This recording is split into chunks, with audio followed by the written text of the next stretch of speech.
Welcome to Shineology 164, everybody.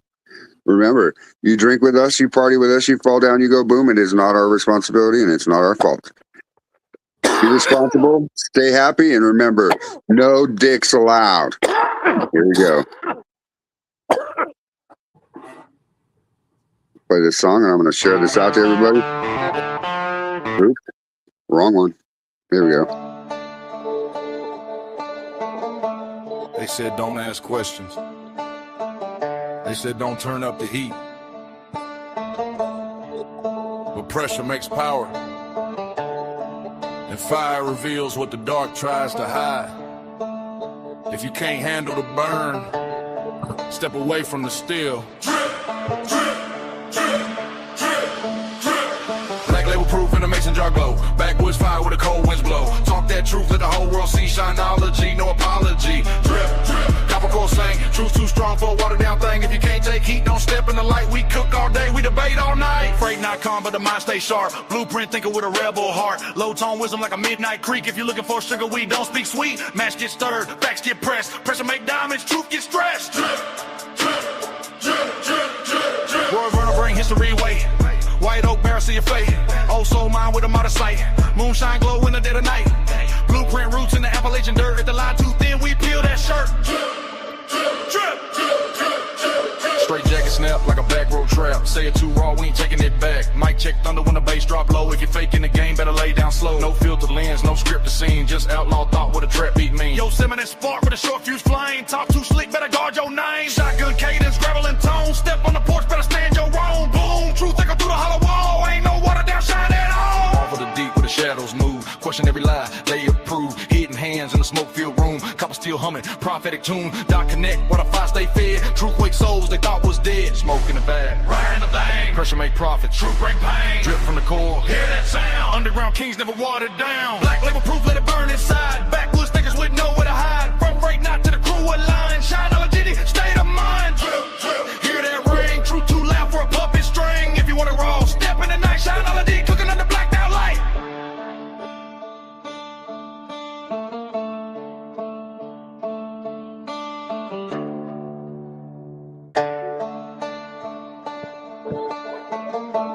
They said don't ask questions. They said don't turn up the heat. But pressure makes power. There we go. Everybody, this evening, I'd like to welcome Mike Gerard from 300 Days of Shine. He is our guest of the evening. So let's get into it. So tell us a little bit about yourself and what you got going on. Yeah, so I own 300 Days of Shine out here in Colorado. We're in Monument. Basically, we make a traditional Colorado shine using beet sugar and methods that Colorado moonshiners used during Prohibition. I'm trying to bring that history back as much as we can, and then our modern take is all different flavors we do right now with it.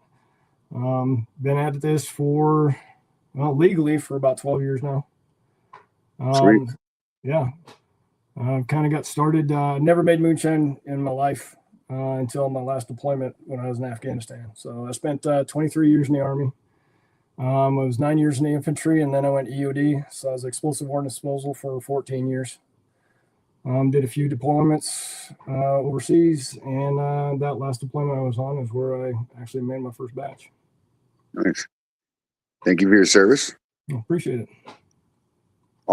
So Colorado. So what made you decide to, I know that it was because you were a recruiter out in the field in Afghanistan, but were you making liquor while you were deployed, or did you do that when you got back? No, I actually did my first, it was basically my first experiment of moonshine was in Afghanistan while I was deployed. Wow. Yeah, I got stationed out in Fort Carson, Colorado back in 2010. I'm deployed with the company in 2012. And while in Afghanistan, I was the first sergeant of the EOD unit there. And when you're the first sergeant, you're in charge of, I had 8 teams that I was in charge of. And Joe's trying to get over on General Order 1. General Order 1 says you can't drink alcohol while you're deployed. So every troop does it. Just about all of them try and make their own beer, make their own wine while they're deployed, so they get a little bit of a sip of something. Oh, yeah? Yeah, I overheard some of my guys talking about making moonshine.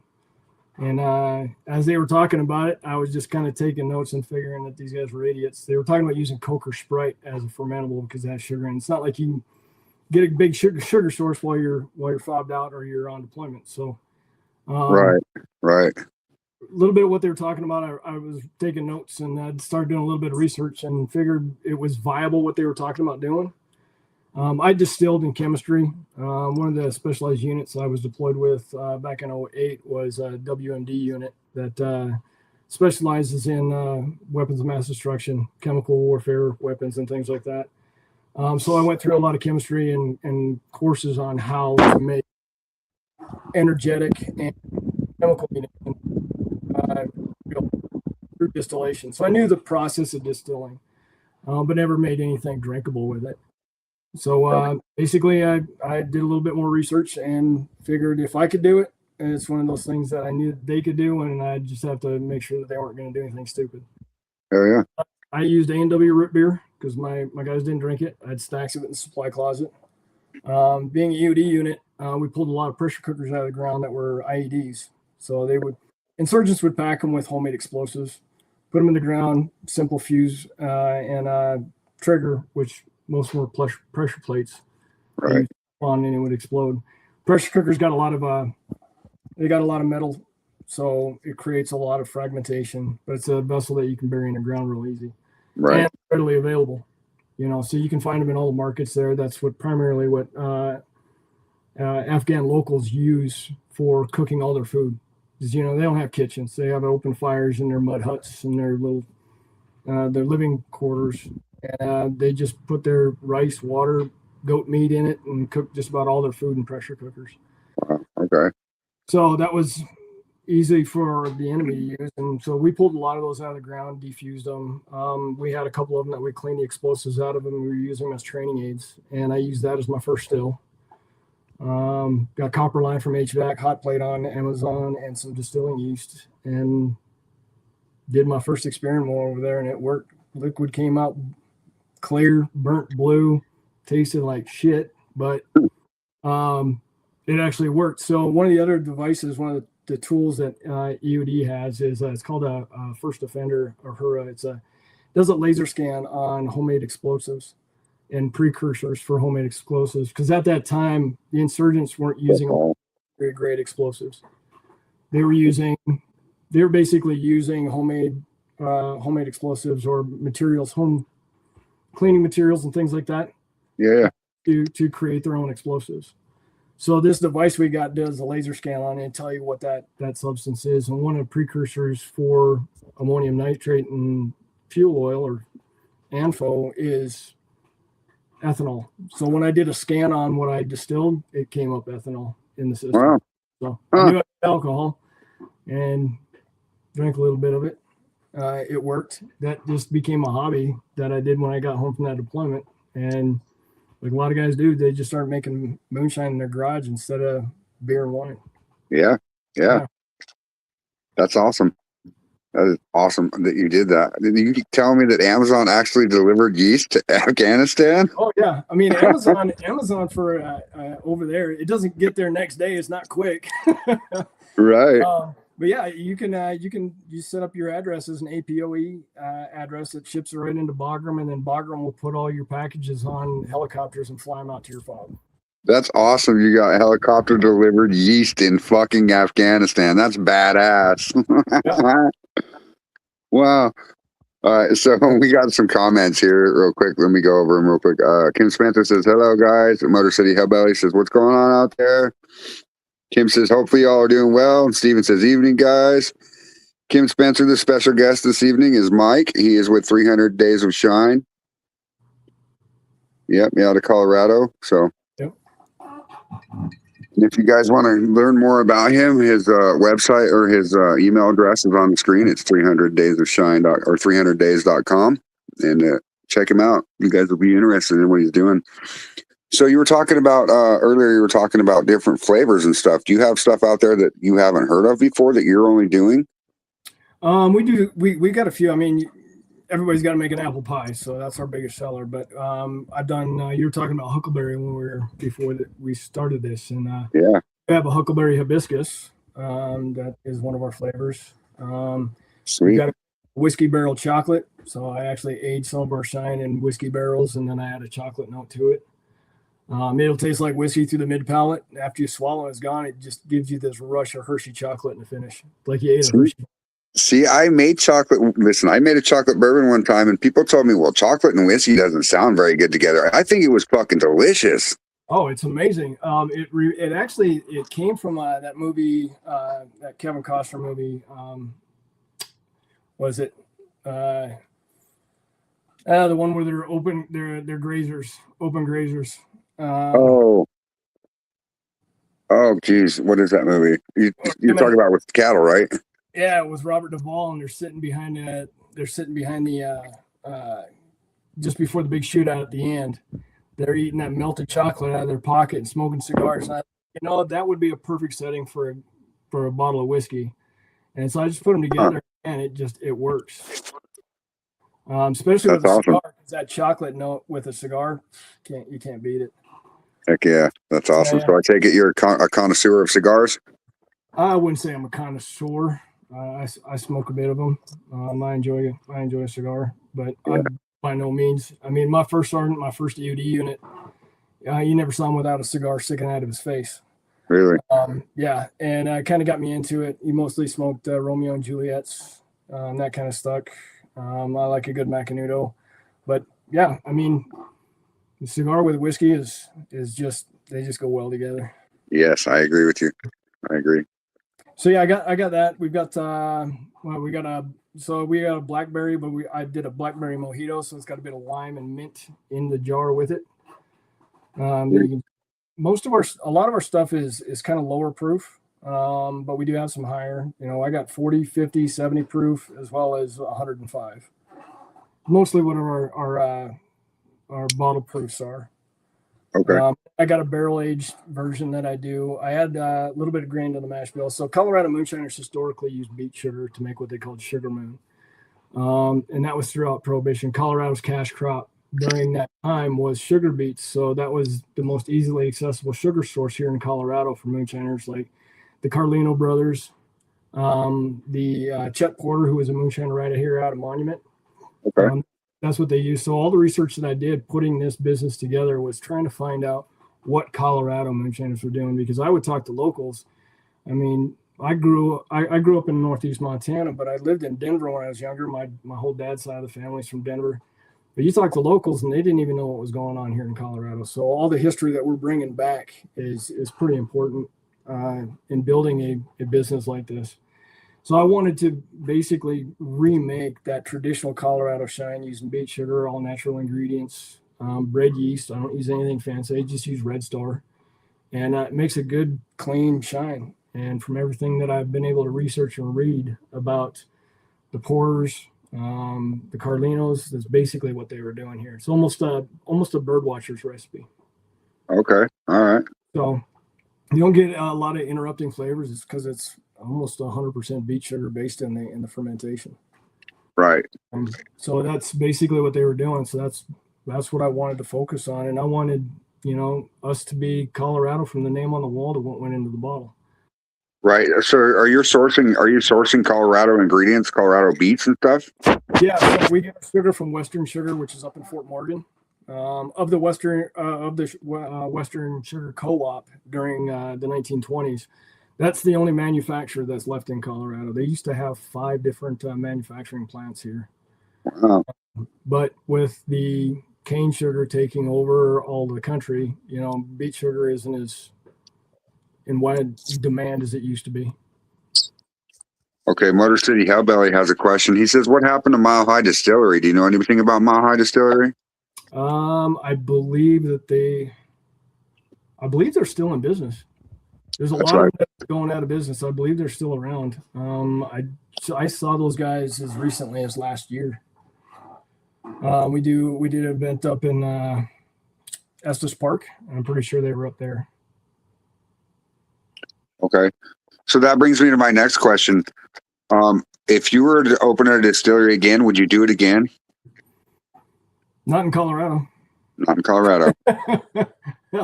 Now, Colorado's liquor laws have changed so much on the legal side that it's not as friendly to distillers as it used to be, or the craft industry as a whole. When I first opened this business up, you could only get 3-2 beer in grocery stores. I remember, so when I lived in Colorado, when I was, I was 16, 17, and 18, it was all 3-2 everywhere you went. So if you went into a liquor store, you could get full strength. You get all the different craft and microbrews that were being distributed. Right. Beer, and you got your wine. You couldn't even get wine in a grocery store. About 4 years ago, they eliminated 3-2 beer, and that full strength beer went into grocery stores. And then about 2 years ago, they did the same thing to wine. And that Prop 125, which put wine into big box stores, almost eliminated 60 to 70% of the business of our independent liquor stores. And within a year, I lost 160 placements because the stores were going out of business. Holy shit. Yeah, it's been rough with that, and it was just all out of, and they put it up to a vote, and the populace voted on it, and they wanted convenience over craft, and they're getting it. We're seeing, as of right now, we got about 31% less distilleries in Colorado than 2 years ago.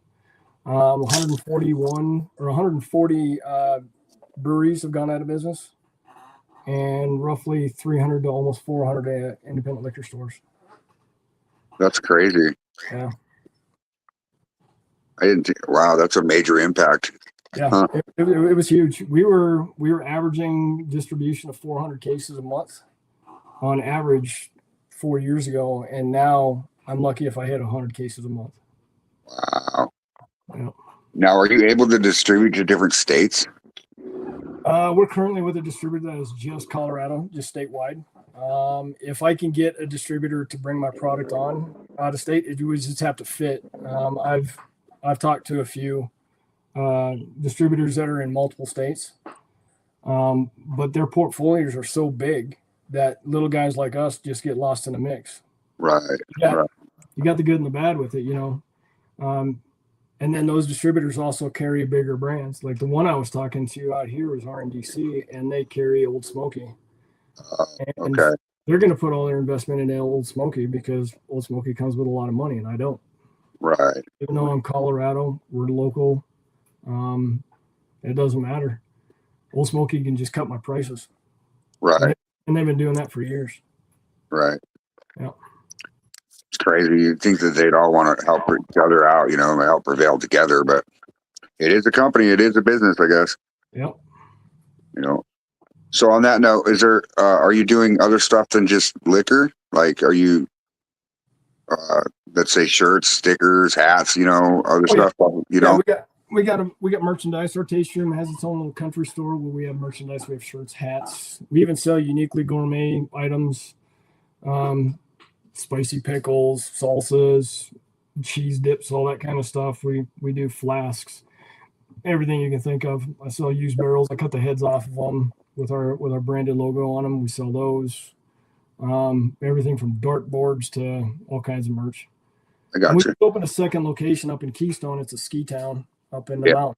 Yeah. Second sales room up there that we just opened, but we opened it in the worst ski season in 30 years. Oh, damn. Which is awesome. Mud season started like 2 months early, so we're waiting to get through mud season right now. We'll open that place back up here in about 2 weeks. So have you seen is there more sales in Keystone than there is in where you're at? They were about equal. I mean, we were only open for 2 months, so we just started that one. Had to go through the process of getting the permits and licenses and everything. Right. Ate up all of our abatement time. We opened in February 1st. We opened, and we were open for 2 months. Got really good sales, but then as soon as the ski lift closes, there's nobody in the village, so it's been completely dead for about 2 months. Damn. And then it'll open back up for the summer because the ski lift will open back up for the mountain biking. And summers are just as busy up there as they are in the winter. So sure, just got to put up that 2 months in the spring and 2 months in the fall where there's not going to be any tourists there at all. I got you. Transition. Yeah, and then it'll just go gangbusters here in about 2 weeks. You got enough liquor to cover that? I'm working on it. I'm busting my ass, man. Yeah. I've been running my still ragged, running myself ragged, just trying to put stuff in the bottles because we just launched with a new distributor too, so they're putting in a big PO so they can. This distributor is bigger than the one we were with. They cover all four corners of Colorado. Okay. So we'll have broader distribution within the state, and that distributor also has limited distribution in certain other states as well. So hopefully we can look at getting our stuff out. Yeah, and a bit more. get the word out there who you are a little bit further, and that's that's kind of why I wanted to bring you on the show a little bit, because we're like, we have people from coast to coast. Yeah. Plus, there's been people like we've had people come in from London, Scotland, Germany. You know what I mean? Like, so they watch. They watch. That's cool. That's good. Well, I'm glad you invited me on here, man. This is pretty awesome. So, how big of a still are you running? What do you got going on? So I got a 130-gallon reflux column still that I run down into a 26-gallon doubler. So it is a column. I run a small amount of reflux through it and down into a 26-gallon doubler that was originally my first still when I first opened up here. Hey, that's cool. Ran really small with a 26-gallon. Then I ran two 26 gallons. I was like, screw this, I only got a 130-gallon. Yeah. Our fermenters, we run 250 gallons at a time. So it's 2 runs per fermenter. And then as things scale up, I might get rid of those fermenters and bring in like a 400-gallon submarine strip still, and just run my fermentation and strip right out of that, and then convert the 130 into a spirit still. That'd be awesome. I would love to see a fucking sub still in a distillery. That'd be cool as shit. Yeah, that's the plan. That would be really cool. I would love to see that. So you got big things coming for you, or are you working on it, or they're in the mix already, or? Yeah, I got about 100 balls in the air, and not one of them falling yet. So. I got you. Yeah, we've been open almost 12 years now. And when we first opened, it was slow going, and then things started picking up. COVID hit, and I thought we were going to get crushed from that. But started making hand sanitizer, which those 2 words were viral on social media. Yeah. As soon as I put that on social media, I had a line of 30 people outside my door to buy hand sanitizer, and then they were all buying bottles. So, I mean, what else is there to do other than stay home, get drunk on COVID, and make babies? Yeah, I mean, that harbored drinking like you wouldn't believe. Yeah. That's awesome. And we were on the uptick all the way up till 2022 when all these laws in Colorado changed, and then things just slowly started leveling off, and now they've been on the downslope now for a couple of years. You would think they would want it differently because that's a current revenue stream that they probably didn't see that they cut themselves off of. Yeah, that's basically what they did. But I mean, it's all politics. Yeah. And we've got legislators up at the state capitol all the time, pushing for, extra taste room license. So like a legal license, I'm allowed a taste room attached to my distilled spirits plant. So we've got a taste room here, but in the state of Colorado, we're only allowed 1 extra license. So that's what the Keystone license is. Whereas a brewery can have like 5. Right. We've been trying to push legislation to get us to allow us to have more than just that 2 licenses, and that's one of the bills that's going up this year. Finally, I think we're going to get a vote on it. But at the same time, those same legislators that were fighting off the state of Colorado wanting to triple our excise tax because they want to build a mental health hospital in Denver and one in Colorado Springs, and they wanted to do it off the back of the craft industry. Luckily, we went up there and beat on foreheads and got it thrown out of committee, but they'll try it again. It's all about tax grab. They just want tax money. They already cut their own throats though by making that big box stores only be able to sell wine and stuff. They did that to themselves. That's a huge revenue stream that they took away from you guys, and then they don't see that. They're going to try to ride your guys' coattails to make that money that they took away from. Yep. Like, make that make sense. You know what I mean? Like, nothing politicians do make sense. Right.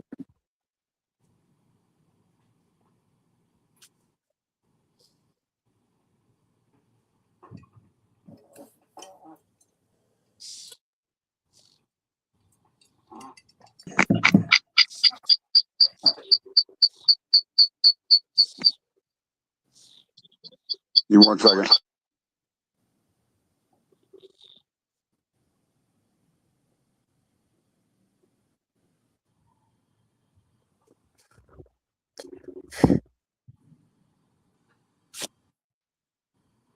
One more squeaky. I had my other phone was dying, so I had to switch phones real quick. So you said you thinking about opening a distillery in a different state? Then have you thought about that? It's one of the things that I've thought about. I've talked to my investor about. So I've got one other investor who's kind of the money bags. We've talked about it. If we were going to uproot 300 days, or we were going to open another distillery, where that would be. He lives out in St. Louis. Missouri's got a pretty steep history in moonshine as well. Yes, they do. Yeah. So I mean, it's something that we've thought about. We've talked about trying to bring our style to the States. Right. That's what I was wondering, is if you were thinking about. Now, have you checked about regulations and stuff in different states? Have you looked into that? Because I know some states. The reason why I ask is, one of the reasons I moved to Kentucky is because you could literally be your own distributor here if you started a distillery. Right. And that was like one of the key things that I liked about it, that I can control my, where it goes and who it went to and all that other shit. But right. I mean, yeah, in Colorado, we have a distributor's license. So we have a wholesale license, so we can self-distribute if we like, which I started out doing the first year we were open. I self-distributed. But man, that takes a lot of time. It's a lot of miles. Yeah. Especially with a new product. So I did that for about a year, and then we linked up with a distributor statewide. I mean, you got to deal with percentages. So when you sell a distributor, it's going to be quite a bit less than what you're selling out of your tasting room. Right. And then it's just a matter of, okay, well, volume.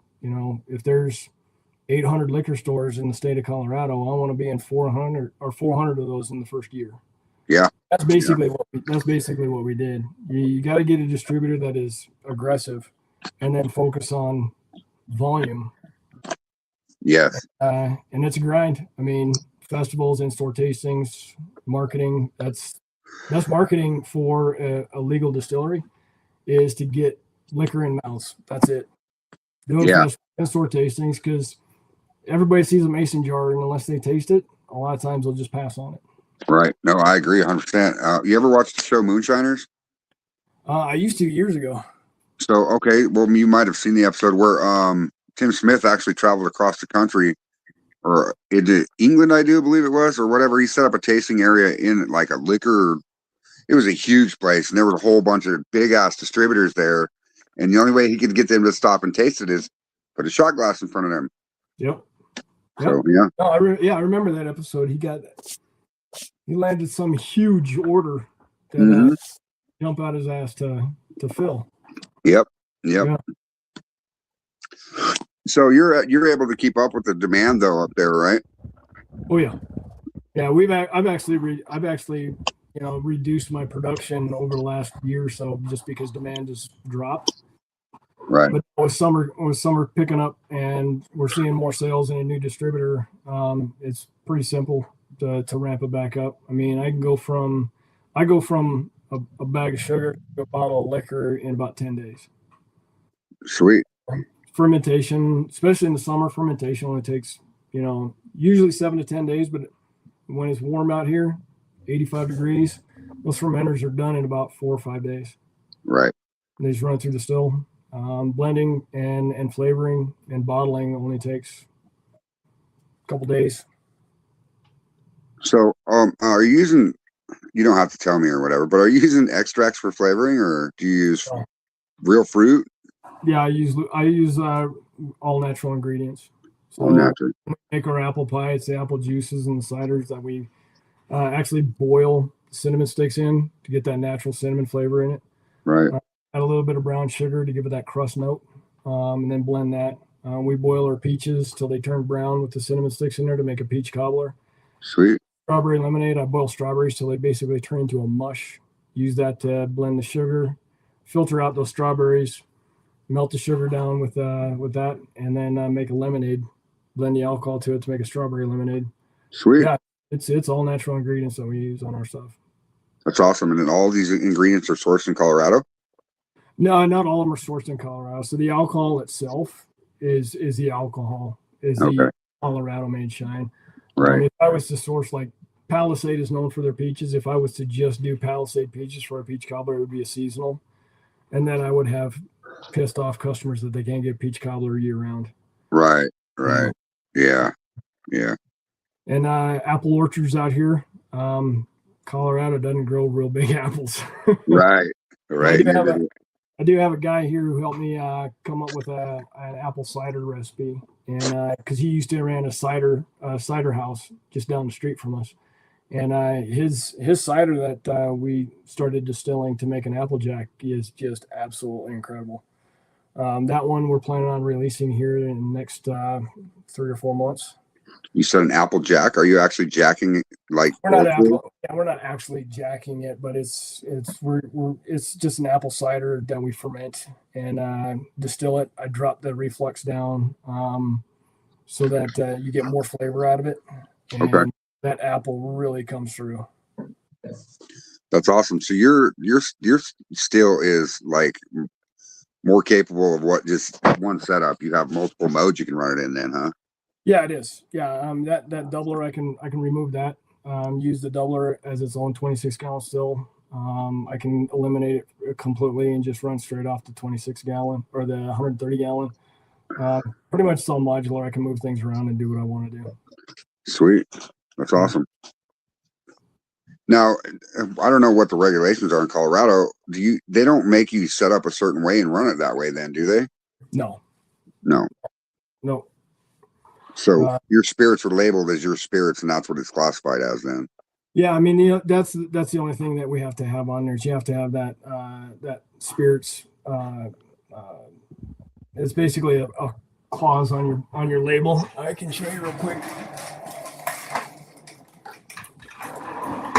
So, and this is just federally. You have to have that little clause right there.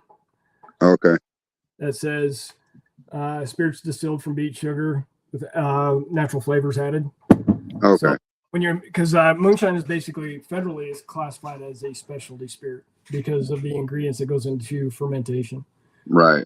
Unless it's all grain, you can call it a whiskey or an all grain. But when it comes to moonshine, if you add sugar at all to your mash bill, it's considered a specialty spirit.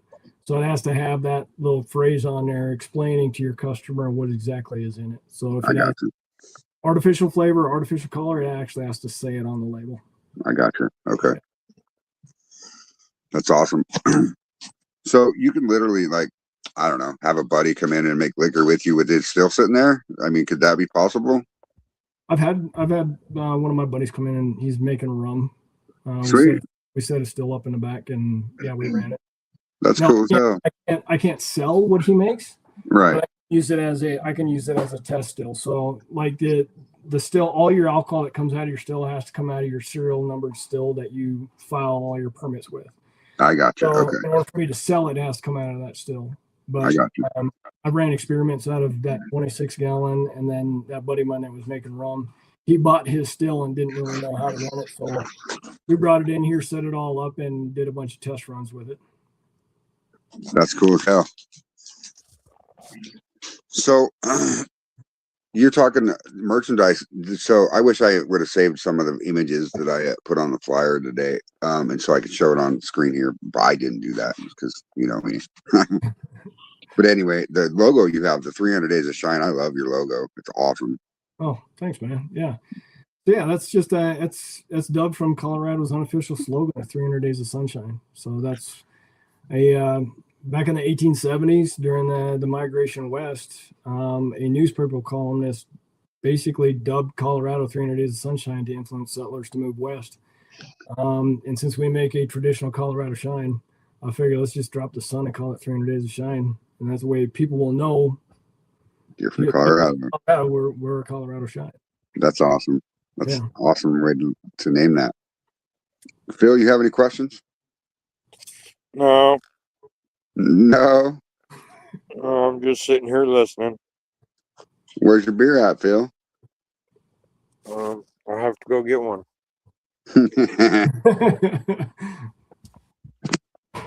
Anyways, there's a lot. Oh, Charlene and Richard Henderson. Hello, Charlene. She's one of our followers and viewers and good friend of ours. So you were talking about Missouri. So Missouri has right now has a home distillers legalization to a certain point. I don't know how many gallons they're allowed to make legally or whatever without a distillery, but they're one of the only states that have done that so far. There's a couple of them, but Missouri is one of them. Yeah, I did hear about that. Colorado had it on the bill for this last legislative session. I don't think it passed, which I don't understand why. If you can make beer, I mean, why can't you just distill shit? Yeah, you make wine, beer, and mead. I mean, it's got liquor in it. If you literally jacked it in the freezer, you can make shine without distillation. Oh yeah, exactly. You know, that's what my ancestors in Montana did. Jacking. Yeah, they just put it out on the porch and let it freeze. Yeah. Yep. Shit, when I lived in Wyoming, I was going to run a line through my wall back into a condenser so the winter would keep it cold. You know what I mean? Yeah. Hell yeah. Thought about doing that, but I never did it. My old man told me about a guy that he knew up in Montana who did that. He ran his worm down the drain spout from the attic, down the drain spout, and actually it collected in his living room. Oh, hell yeah. Hell yeah. People get clever. Oh, yeah. Very clever. I mean, it's the American way. I mean, the American ingenuity when it comes to liquor is pretty awesome. Especially you start reading a lot about the history, and I've just gone down rabbit holes of reading history of Josephine Duty and all these bootleggers and moonshiners from the early 1900s during Prohibition. Right. You know, running moonshine from Montana all the way down to Colorado, and the Bootleggers Trail from up there. There's a golf course in Great Falls that was known to have bush pilots land from Canada and offload Canadian whiskey and then fly back to Canada. Wow. Oh yeah. Great Falls was known as one of the wettest towns in Montana. Said you could walk down the street and smell different mashes coming from every single house. They figured every house in Great Falls had a still in it. Wow. Yeah. Huh, no, that would be something to see. I mean, I think that they should legalize home distillation to a point. You can go to there's so many companies making distillers now. You can buy a distiller that sits on your countertop that looks like a coffee maker. Yeah. Just plug it in, push a button. I mean, I got one right here. It's called a Pico still. Runs off of low temperature, but it works off of pressure. Huh. I just put the mash in the pot, and it runs hot water through a coil that heats it up. But it creates pressure and a vacuum in there, which draws the alcohol out. And the worm is only as big as my fist. Really? Yeah. And it just runs air through it. It has a little fan that blows air through it. It's called a Pico still. That's pretty cool. Yeah. Or Pico brew. I'm gonna have to check that out, see if I can't recreate one of them, because I build a lot of different shit. Yeah. I do. And I build a lot of dumb shit sometimes, but you know. But yeah, I was just at a brew shop just the other day grabbing some hydrometers, and they got a countertop distiller that literally it looks like one of those big 5-gallon coffee makers. Wow. Just throw your mash in there and push a button and just wait. That's crazy. Yeah. So why it's not legal in every state, I think it really boils down to is the government wants their excise tax, and they get more excise tax from liquor than they do beer. So you can go ahead and make beer and wine in your house, because like state of Colorado it's like 14 cents a gallon for beer, but it's 62 cents a liter for alcohol. Oh, Jesus. Yeah. Wow. So yeah, that's where the clause is at then, because they see bigger bucks on it. Yep. I mean, if you're making liquor for yourself, not distributing it, selling it, and being responsible with it, I think you should be able to do that at your house, whatever. Absolutely. But you starting in a bigger scales and you have 130 gallon stills and stuff like that, it might get different. Yeah. You got a garage big enough to fit that thing in it. Oh yeah. Well, I seen one that was it looked like a fireplace, but it was actually a still. Like you lit the fireplace and there was a pot inside the fireplace. It was just really neat how they did it. That's actually a really good idea. Right. Hydro still right in plain sight. Oh yeah. Run it through the walls, the plumbing, bring it to the condenser in the kitchen. Yeah, I like it. I like it. Yeah. Patent it. Yeah. There's lots of cool stuff. Like I know a guy that in Alaska that literally runs a pot inside of his house and runs all of his line work outside and back into his kitchen. Yeah. And in Alaska, they asked him what it is, and he said, "It's a steam line to keep my house from freezing." And they left him alone. I like it. So now, are you a family-owned company or distillery? Well, I'm the majority owner. I've got an investor. We're a family-run distillery. So my wife works for the company. She does basically everything behind the scenes. She's also my chief marketing officer.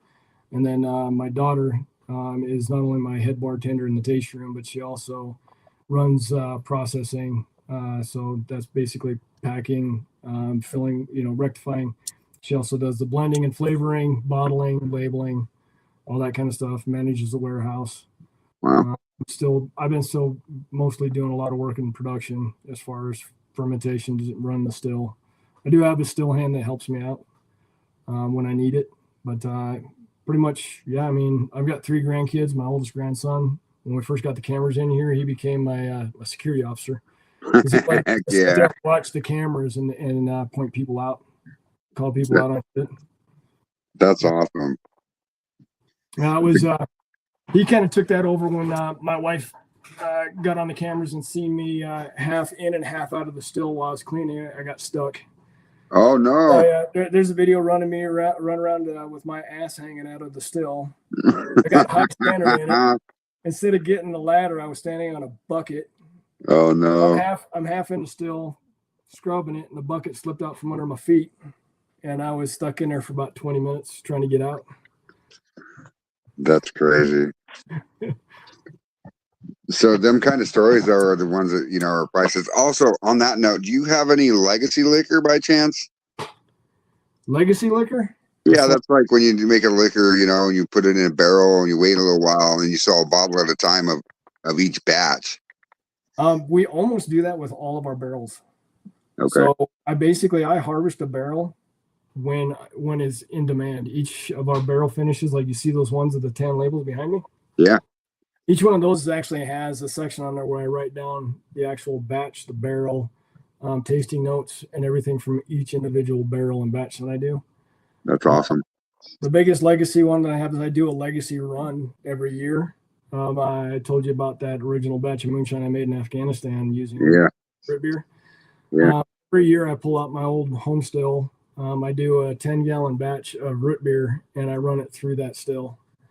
And I make enough for us to just, a lot of folks come in here and they do tours and they want to know what that original root beer mashed moonshine tastes like. And I always have a bottle of that sitting on the side. Now, do they like it or do they think the same way you did when you first tasted it? Some like it. Some are like, oh my God, that's hot, because I just leave it at proof. I mean, it's probably, we average maybe 140, 150. Oh, yeah. Okay. All right. Run it through. So that pressure cooker that I used in Afghanistan, that was an IED. Yeah. I brought that back with me and I use that as the doubler in it. Oh, that's cool. Hell yeah. I love repurposing parts, man. Like my still, okay. So I run a 13-gallon Vever. Well, originally I started with a 5-gallon, but now I got a 13-gallon and I have a 2-inch copper line going from my pot to my thumper, which is my 5-gallon is now my thumper. Yeah. And then 35 feet of 1/2-inch coil. But I repurposed the pot, made it a thumper and everything. So yeah, I love repurposing shit. Yeah. It's great. Whatever it takes to get further. Yeah, I kept that pressure cooker around as part of the tour when I tell people my story. They start asking me questions about the pressure cooker, and I'm like, well, it's just sitting right over there in my barrel bar. Then they got to go over there and take pictures of it and pose with it. And yeah, that's awesome. So you were talking about you do festivals and stuff. Like, what Yep. kind of festivals are you guys doing nowadays? We do everything from wine festivals, beer festivals. Colorado has a lot of whiskey festivals. They do whiskey festivals up in Denver. Estes Park's got 2 a year. We do whiskey festivals down here at the zoo. Cheyenne Mountain Zoo is one of the most popular zoos in the country. It's on the side of a mountain, and Okay. then they have basically it's like a taste of the springs type thing where they have distilleries, they have food, and basically you buy a ticket and attendees can walk throughout the zoo where all the animals are and everything, and periodically they run into a distillery or a brewery, and we pour samples at those, or we make cocktails. We got a church down here that does the St. Arnold's Beer Festival every year. 2 distilleries are allowed to serve there every year. We do that one every year. We've got Podtoberfest coming up, which is through the Humane Society. It's a big festival in a park where everybody brings their dogs. And there's 15 or 20 distilleries, 20 or so breweries. And it's basically those festivals you're getting in front of your customers, get in front of the public and telling your story and pouring them samples and letting them enjoy stuff. What's nice about us is because I do have those lower proofs. I've got quite a bit at 40 and 50 proof, where you got a lot of these attendees that are drinking whiskey, and they get to us and they can't get enough of it. They Right. just Right. pound it down so much. And a lot of these craft distilleries out here, they are so overproofed that people need a little bit of a palate cleanse and try something a little bit softer and easier. So, our big marketing is that we make it basically it's a cocktail in a mason jar. Right. You don't have to mix it with a bunch of shit. You can just twist the lid and drink it right out of the mason jar like it's meant to be. And if you like it strong, you like it sweet, you like it citrus, we've pretty much got something for everybody.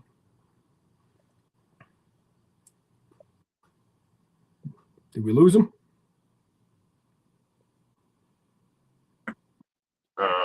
Yeah, he fell out for a second. Sorry, I hit the wrong button.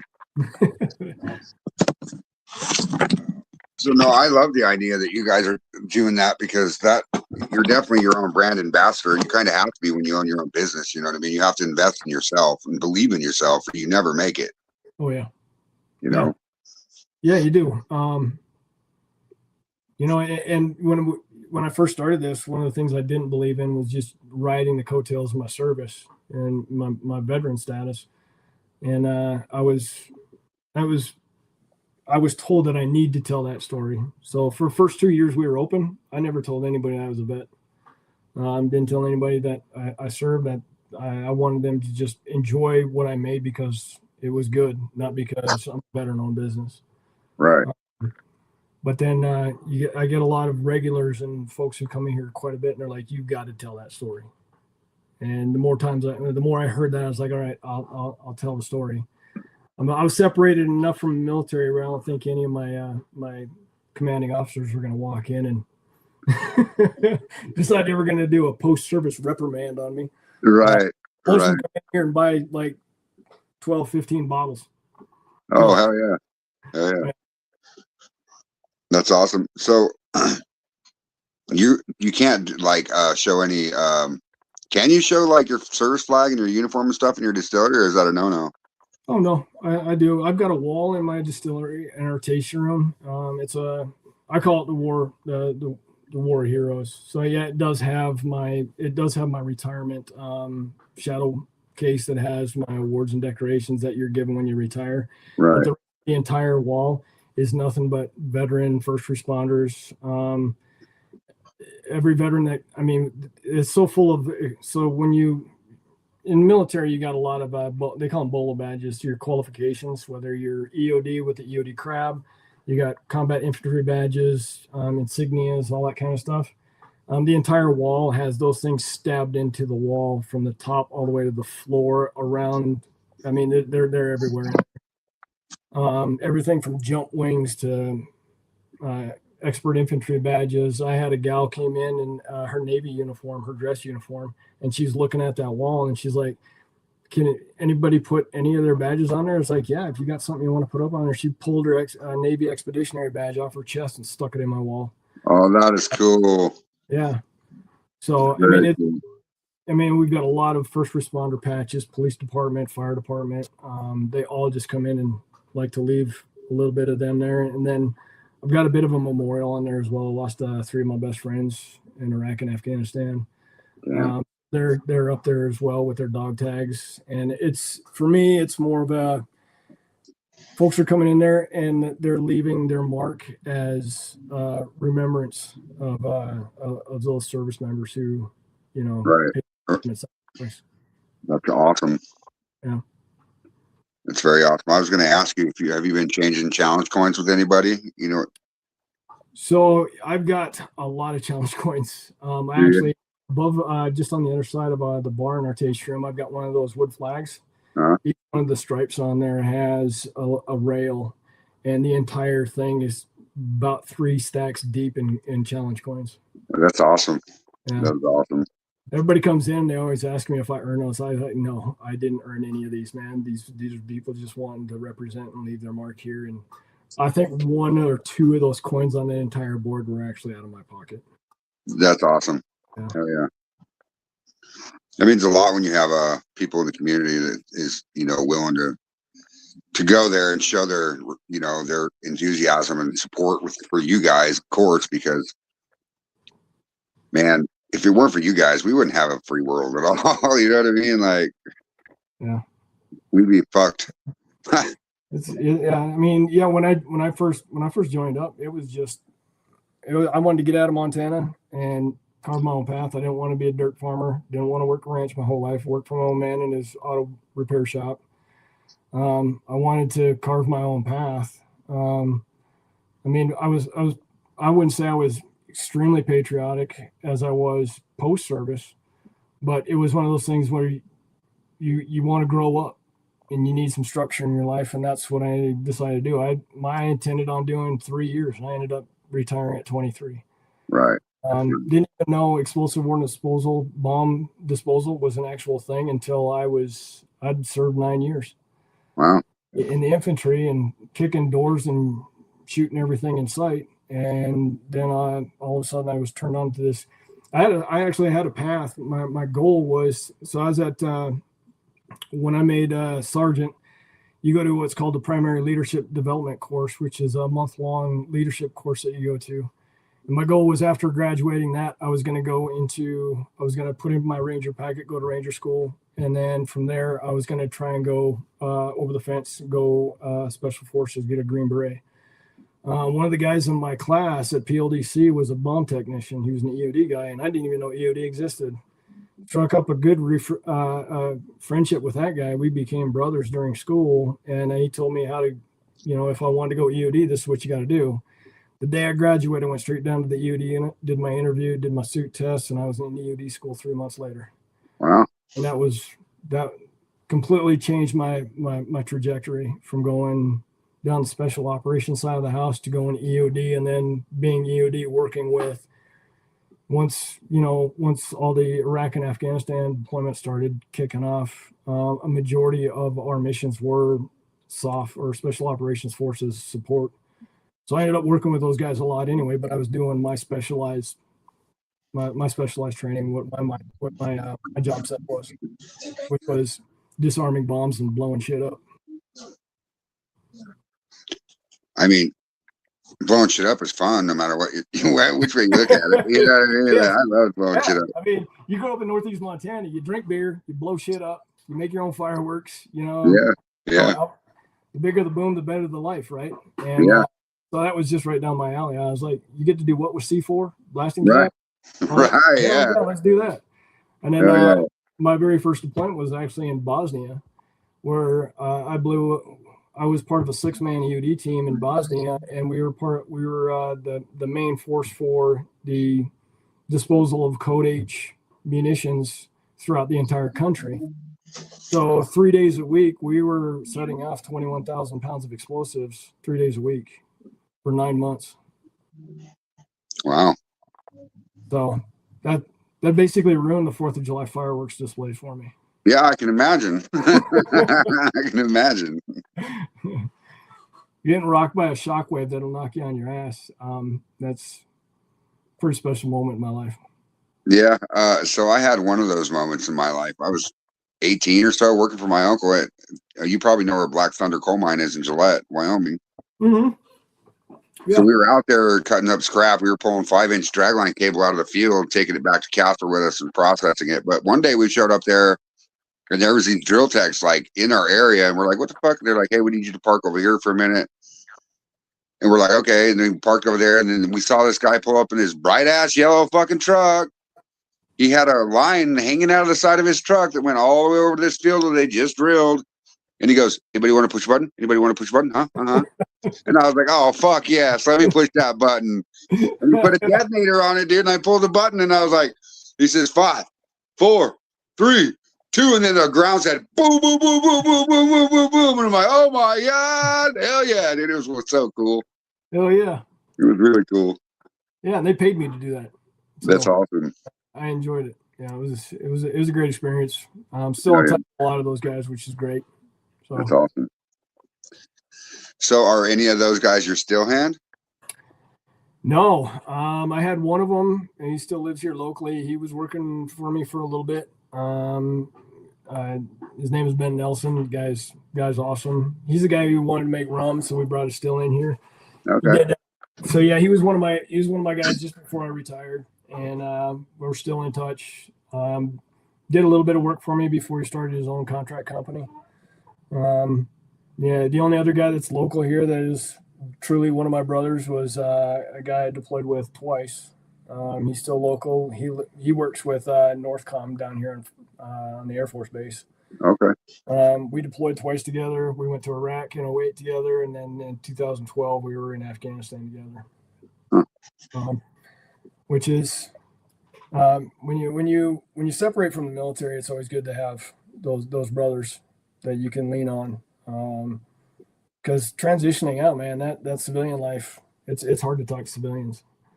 Yeah, it's difficult. And then you go into a business like this where you got to be the face of the company and you got to talk to everybody.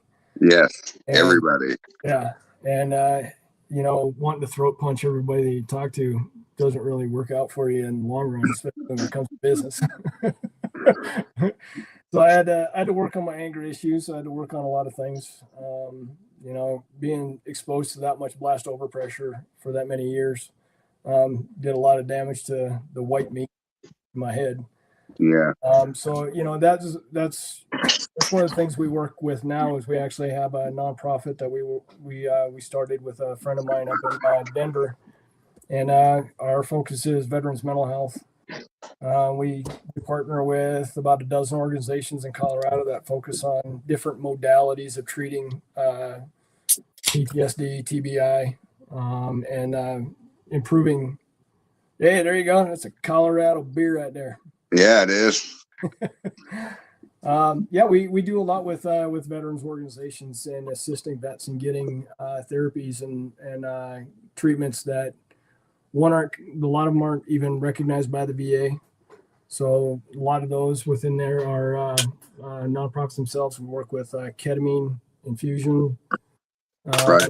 transcranial magnetic stimulation, hyperbaric chamber treatments. Our nonprofit is now getting ready to start a clinical psilocybin and treatments for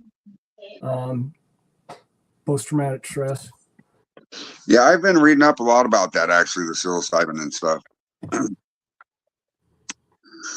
I think that natural plants work wonders when it comes to medicine. I really do. I'm not a big pharma guy at all. I don't believe in big pharma. Me neither. I got off all the meds. I mean, the VA had me on a solid bowl full of meds for years, and I've been able to get myself off all of them. With nerve damage, I was on 1,600 milligrams of gabapentin a day because of nerve damage in my back.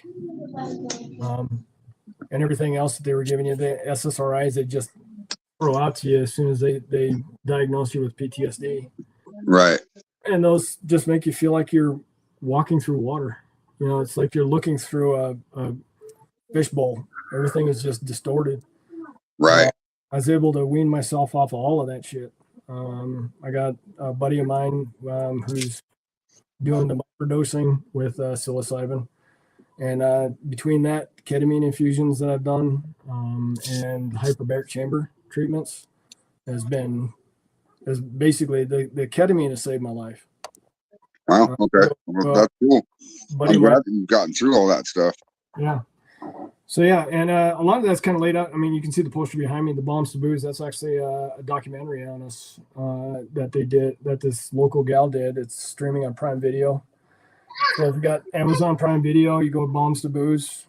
You can see a 41-minute documentary on what we did, how 300 Days of Shine started, my story, as well as what we do for veterans' mental health. That's awesome. Hell yeah. So is that on your website? It's not on our website, but you can go to Prime Video and just type in Bombs to Booze. Bombs to Booze. Yep, Bombs to Booze on Prime Video, and it's been up there for a couple of years now. It's getting ready to air on Rocky Mountain PBS on July 9th. Sweet. And then it'll be streaming on PBS as well. Sweet, because you can get anything on PBS. You can get anything like that on through YouTube. Like once it's streamed through PBS, it'll show on YouTube. So yeah. That's awesome. Yep. I love helping people like that, especially our vets, man, because it really drives me nuts. There's so many homeless ones, like I don't want to get into the politician shit. No, I mean, it's a big problem. Yeah, huge. The homeless, see, like with us, we're really focused on the suicide rate. Veteran suicide has been, high for decades now. The global war, the GWAT vets have been hit hard by it. Right. I've known guys to take their life, and in the past, my thinking was always, my mindset was, I'm not going to do it myself, but I understand why they do. Yeah. That's how I felt. But over the course of the years, going through some of these different treatments that I've been through, trying to fix some of my issues, I found that there is a better path. And there is a path for vets who are in a really bad place to find that quality of life. And that's our goal, is get them that quality of life, get them in a mindset where the positive outweighs the negative. And it's, we lost one of our bartenders to suicide. She took her life only 28 days after her husband took his life. Oh man. He was a Iraq war vet, dealt with a lot of issues. I didn't know how bad he was until, we got the phone call. And then while we were helping her through the grieving process, just got a phone call from her mom saying that, Brooke took her life last night. Yeah. And that crushed us. It's one thing when you see vets or vets that take their lives, and you're in the mindset that I was back then. But when you work with this girl and she becomes part of your family, and she's got so much to live for that she does the same thing, it really hit me how hard it hits family and friends and those who you leave behind. I mean, it took a long time for me to get my wife through that, because my wife looked at her as another daughter, and and she was the driving force behind our 0K for veterans mental health that we do every year. 0K, tired of seeing fun runs for veterans mental health. Our 22 push-ups for 22 days. I mean, that's not going to fix anything. We're aware of the issue.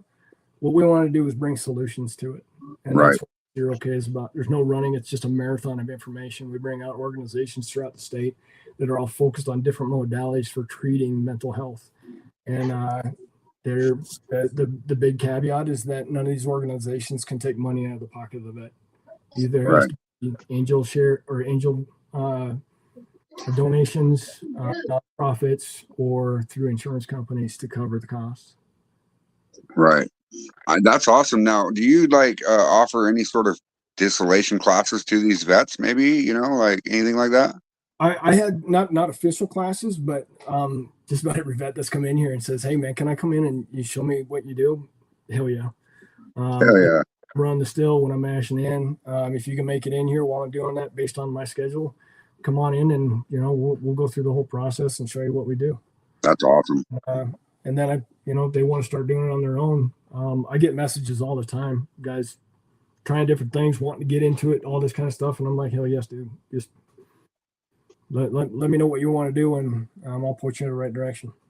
Oh yeah. And Yeah. see, that's the other thing earlier when I was talking about the Moonshine Collective group. That's what we do is we talk about many different ways to distill. You know what I mean? Many different processes and different ingredients, and Yeah. so and we've teach a lot of people, beginners and everybody. Like we have a lot of veterans and stuff in our group, and a lot of rookies too. But they're Yeah. everywhere, and I think it's the legacy must continue. I love distillation. It's very, very addictive. It is. It is. You're creating something from nothing. Yes. You know what I mean? I mean, you're taking all these different ingredients. And it's truly is a craft. That's why I always refer to it as the craft industry, because craft is an art, and what y'all are doing is an art form. Being able to take something, ferment it down, and then distill it, and actually bring those flavors through in your distillation. Yes. That's an art. Getting the cuts right, getting that good clear purity, and getting the flavor across you're looking to do. That's an art form. I love it, and it's a social lubricant too. So like all these, you got this generation of people that can't get out of the basement and do something. If you can get them to do something like this, the social aspect of it is, I mean, it's unmeasurable. Yes, I agree 100%. Yeah, and then you share something that you created. Man, there's nothing better than that. And then seeing the reaction, and for me, it's what I put into a jar the first time somebody takes a sip of it, especially the ones who walk by my table at a festival and they do that. Oh no, moonshine, no. And then you coax them over, get them to try something a little bit lower proof. Try an apple pie, try our peach cobbler, and the reactions that I get are, I mean, it's that right there is truly unmeasurable. Yeah. Well, you made this from moonshine? Yeah.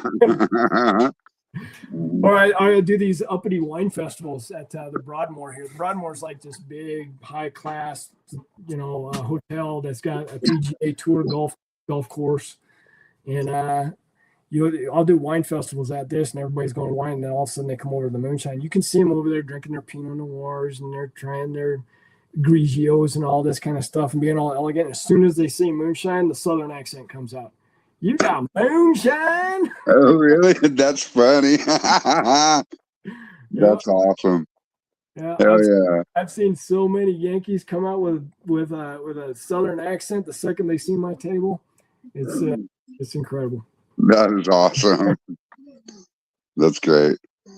See, and that's one of the reasons I really like it. Like, I went to a few events this last year, not this year, but last year. One of them was at Maggie Valley, Hillbilly Jam, Maggie Valley. There's a lot of moonshiners that show up there and a lot of distillers that show up there, and it's just the ambience, the people, and everything, the attitude, and it's great. It's awesome. Yeah, I love it. Got to keep that going, and I'm thinking it's cool that it's part of their family. You're working your family there, because then you are leaving a legacy pretty much behind for them. I mean, yeah. My daughter's one of them millennials. Oh. Tell you what, man, trying to motivate that kid. You got to stand behind her and crack a whip. You could probably grab a fishing pole and a Twinkie. that would work with my grandson. I'm just kidding. That kid would dive into a well after a Twinkie. That's funny. You ever put him inside the still and let him clean every once in a while? No, my wife, Grandma Nana, would kill me. He would love it though. He'd be like, "Oh, check out this cool little fort I got." Oh yeah. Maybe when he was younger. He's 17 now. He's getting ready to graduate high school next year. Oh, damn. He's carving his own path, getting ready to go to college. He's actually looking at going to Oklahoma. Nice. Going to be a Sooner, huh? Yeah, he's big into marching band, music. He plays a trumpet. He's first seat. He's the things that he can do with that trumpet is just blows my mind. That's awesome. 18 years old, and he loves jazz music. He'll go into the shower, turn his phone to jazz music. I'm listening to like Metallica or something like that in the shower, and this kid's listening to jazz music. Huh? That's crazy. He's an old soul.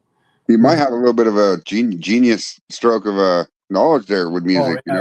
He's straight A student. He actually has enough credits to graduate high school this year. He finished his junior year, but he wanted to finish his senior year. And so his senior year, he's the only school that the only classes he will be going to in high school is band classes.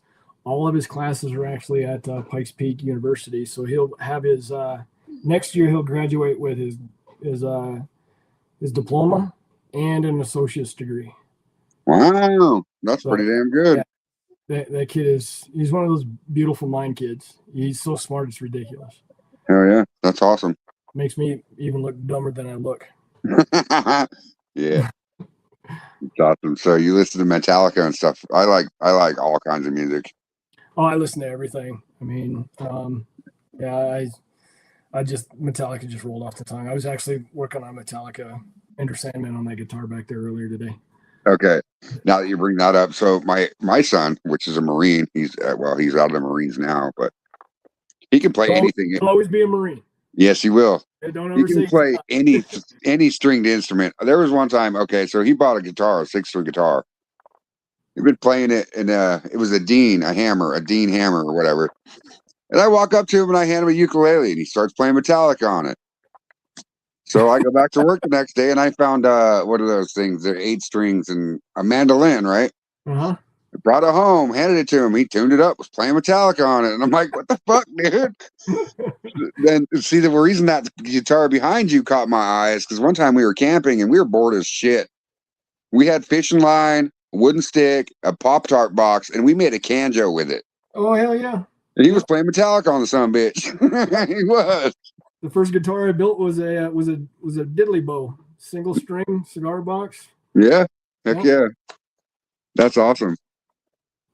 So the creativity behind the moonshine and the liquor, you know, they say that boredom creates creativity because your mind just goes wild and you start creating stuff, you know? Yeah, it does. And not just with the moonshine herself, but my wife gets out of sorts with shit. A few years back, during we had a big party here in the tasting room, and we had a bunch of leftover cake, and I think it was over Christmas. And I think we had about 2 big chocolate cakes.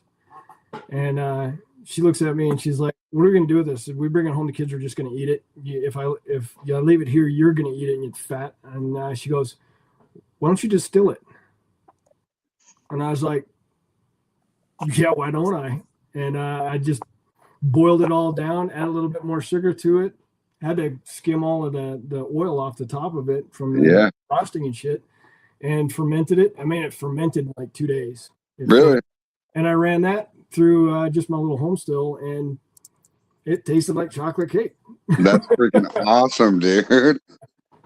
So, okay, now let's get into a little bit of the distilling part of it. So, do you use a certain yeast strain in your distillate? Yeah, Red Star. Red Star. Yeah. Red Star Day. All right. That's it. So yeah, with the alcohol that we make, trying to make it as close to traditional Colorado moonshine as what moonshiners were making, I tried to find ingredients that moonshiners were using back then. You know, they weren't going to a brew shop and buying fancy yeasts and all this other stuff. They used what was available to them. So most everything I was seeing was reading about was they were just using the same yeast their wives were using to make bread. Fleischmann's. So, I used Fleischmann's for a bit, then I switched to Red Star. Subtle differences in it, and then as far as like my nutrients, I didn't want to use diammonium phosphate because that's not what moonshiners used. Right. I was trying to find a natural nutrients for that because there's no nutrients in sugar. Right. And when I first started making shine, I was using turbo yeast just to understand it a little bit better, and basically how I was learning how my still worked and the process and all that. But then I came across this formula called a birdwatcher's recipe. I did a little bit more research and found that the Carlinos down in Pueblo during Prohibition, they were actually bootleggers. They had ties to La Cosa Nostra. They had ties to Salvatore Maranzano out of New York. They were actually using tomato paste. Okay. Italian family, go figure, right? Right. So that's when I found that birdwatcher's recipe, and I was like, well, let me try that. And that just came out clean and amazing. Doesn't have any gnarly flavors in it. Nothing in the finish that will tell you that it's got any kind of chemicalness to it. No bitterness at all.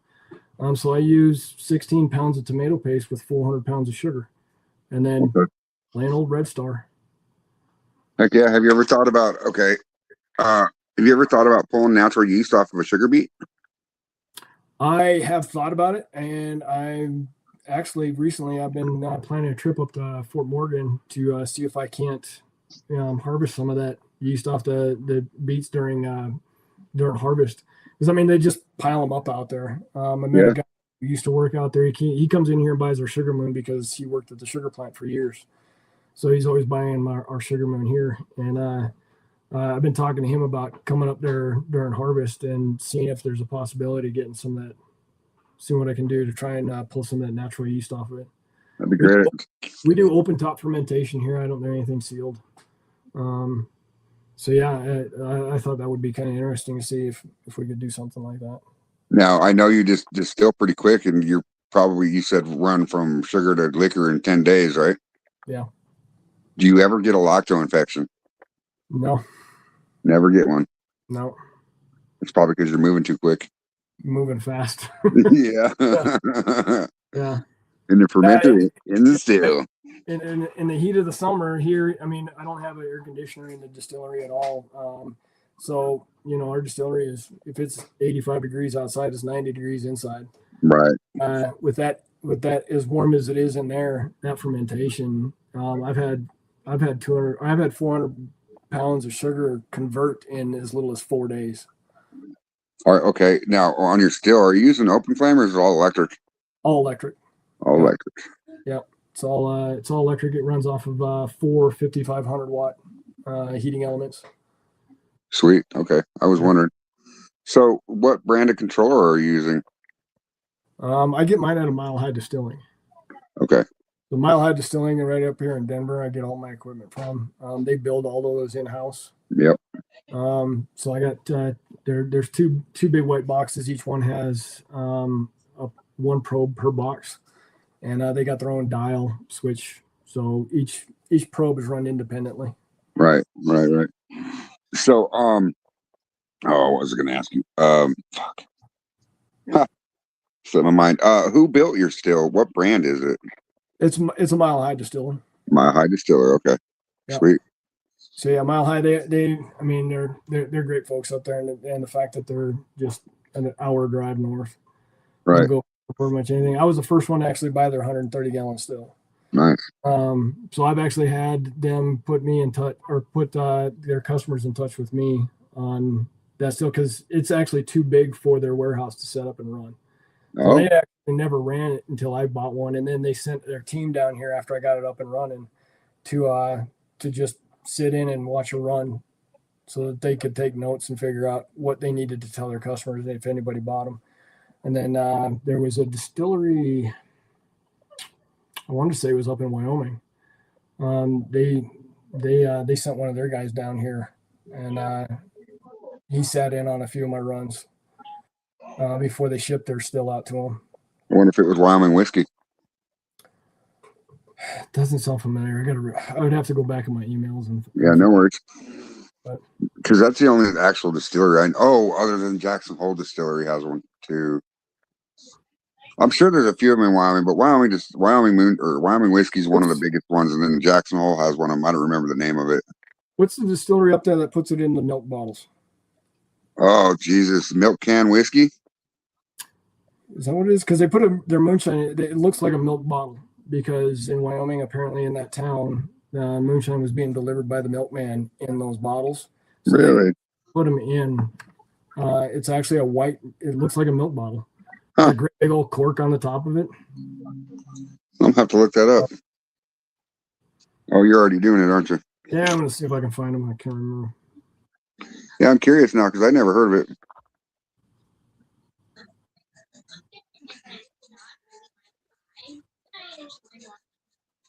Let's see here.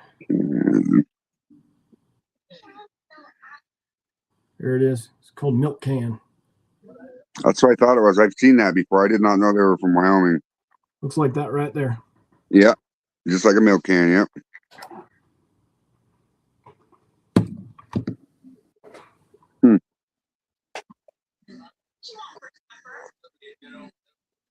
That's crazy. I guess there's a few of them down there. Anyway, I couldn't find any distillers when I lived in Casper. What's that? I couldn't find any distillers when I lived in Casper. No. Mm-mm. Either now. I pass through Casper once or twice a year though. I don't miss it. The place turned into a hellhole. I think that's why I passed through it. Man, it was great when I was a kid, and then when I get older in the teenage years and young 20s, it was like meth central there, dude. It was crazy. Yeah. So let's see, what else can I ask you? So how long have you and your wife been married? 33 years. 33 years. Wow. Yeah, we got right out of high school, and I had the same woman with me through 23 years of deployments and all that military shit. And wow. She's still with me. I guess I done something. I picked a good one. Yeah, definitely. Yeah, one of the nicknames EOD has is everyone's divorced. Oh. I don't think I know a single one of my buddies I served with who are still married to the same woman. Wow. Served with. Everyone's divorced. That's funny.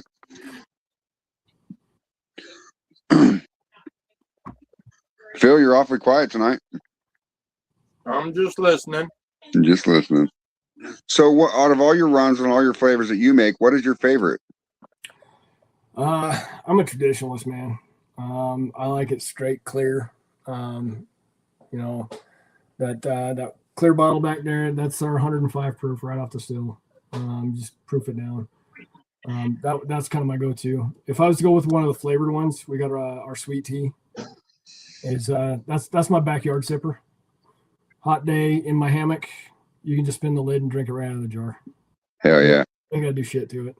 Hell yeah! I like enough off the top to take a handful of ice and stick it in there, and that's about it. Yeah, I'm a traditionalist too. I like corn. Yep. Corn whiskey. Yeah, I got a few corn. I got a few bottles of corn up here. Yeah, you'd be surprised when you open up a legal place how many people come in and give you their wares. I had a guy give me this one here just 2 or 3 days ago. Got a wood stave in it. Just 100% corn. That's cool that your other distillers are coming to you and trading liquor with you. That's awesome. It's very. You like that corn? Huh? Oh yeah. Dude, yeah. I think you used blue corn on it. Ooh, some Blue Hopi. Nice. And you said they were in Colorado Springs, huh? What's that? They were in Colorado Springs? Yeah, so Monument is only 6 miles north of Colorado Springs. Oh, okay. Yep. All right. I still live in the Springs, so we still live in the same house we bought when I got stationed here. And with the boom market and the housing, I'm like, we're not selling this thing until we leave Colorado because that's just another retirement. Right. Right. But yeah, we chose Monument. Monument just north. It's got that small town feel. I mean, I grew up in northeast Montana in Scobie. And that's a town of about 1,200 people. And then you drive out of town and it's just nothing but cornfields. Wheat fields. Wheat fields. So I like the small town aspect of it. It's grown a lot since we opened, but it still maintains that small town feel. The downtown area doesn't allow any big box stores, no corporate companies come in here. It's all small mom and pop shops, restaurants and stuff like that. So it's almost like you go to a mountain town in the middle of nowhere, but this one, it's like a mountain town with just the Front Range off to the west. Well, you got some mountains there. You got Mount Herman, and all the big corporate and all that shit is all on the other side of the interstate. Okay. All right. I think I've been through Monument one time. Yeah, it's a great community. They support small business. So, I mean, our locals have been outstanding here. It's just a matter of like all these new people moving in on the other side of the interstate is getting the message out that we actually exist. Yeah. So basically my marketing strategy is going to Safeway, wearing a 300-day shirt and handing out buy one, get one free cocktail cards. Oh yeah. Yeah. That way they come to your tasting room, right? That's right. That's right. Money. That's awesome. Working it, man. You gotta do that though. You gotta, It's a grind. I mean, it's a hustle. and it's steady too. Yep.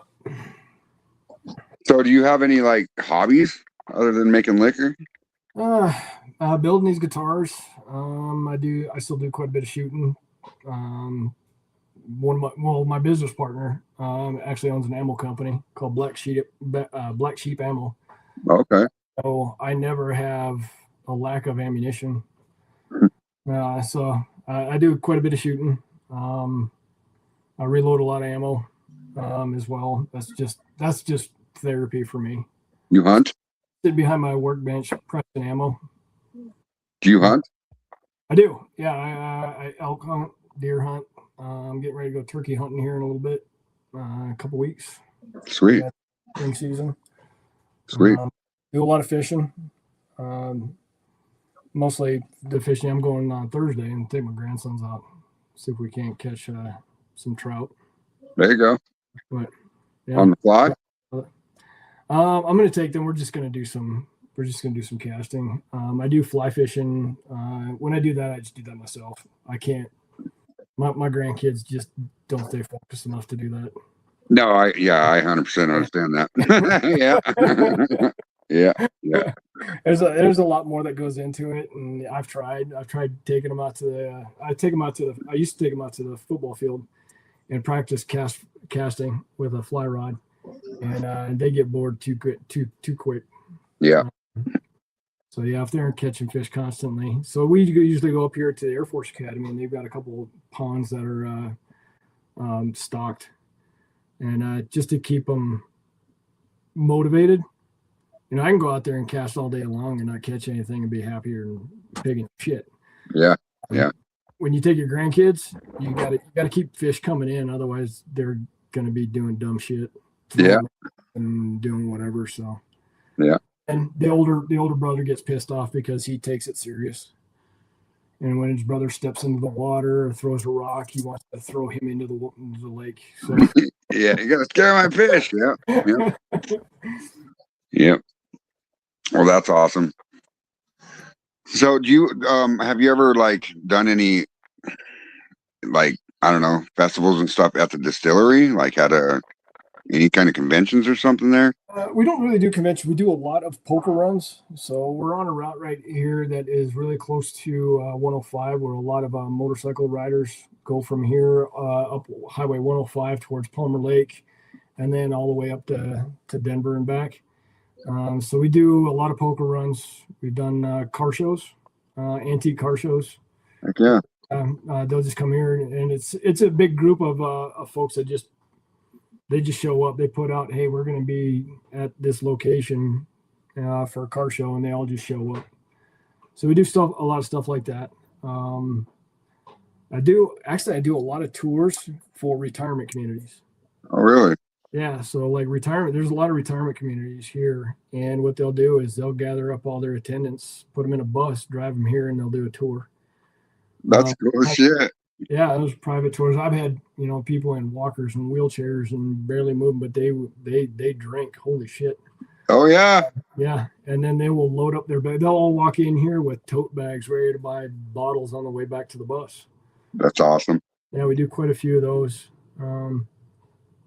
But I mean, other than that, we've got the biggest thing that we do every year. Monument has one of the largest small town parades on the 4th of July in the country. So it's a small town, but they bring in about 30,000 people for their small town parade. Wow. And our distillery is right on the route. So we are actually closing off the parking lot.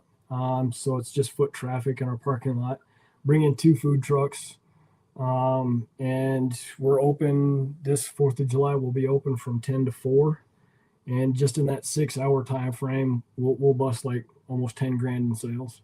Wow, that's awesome. Yeah, we set up a free sample bar so folks can come up and sample our stuff for free. We come inside, we got buy a cocktail, and we just blast American music all day long. And some years we'll have live music. I think we're gonna have live music this year. Got this new kid that we brought out, and he played his first gig here, and he's just addicted to it now. That's awesome. Yeah, he's just a local kid. He come in here in the tasting room. He's sitting at the bar, and we were chatting. And I said that he went to Vegas for the first time about a year ago, and I went to a karaoke bar. He says he plays karaoke. He goes and does karaoke all the time.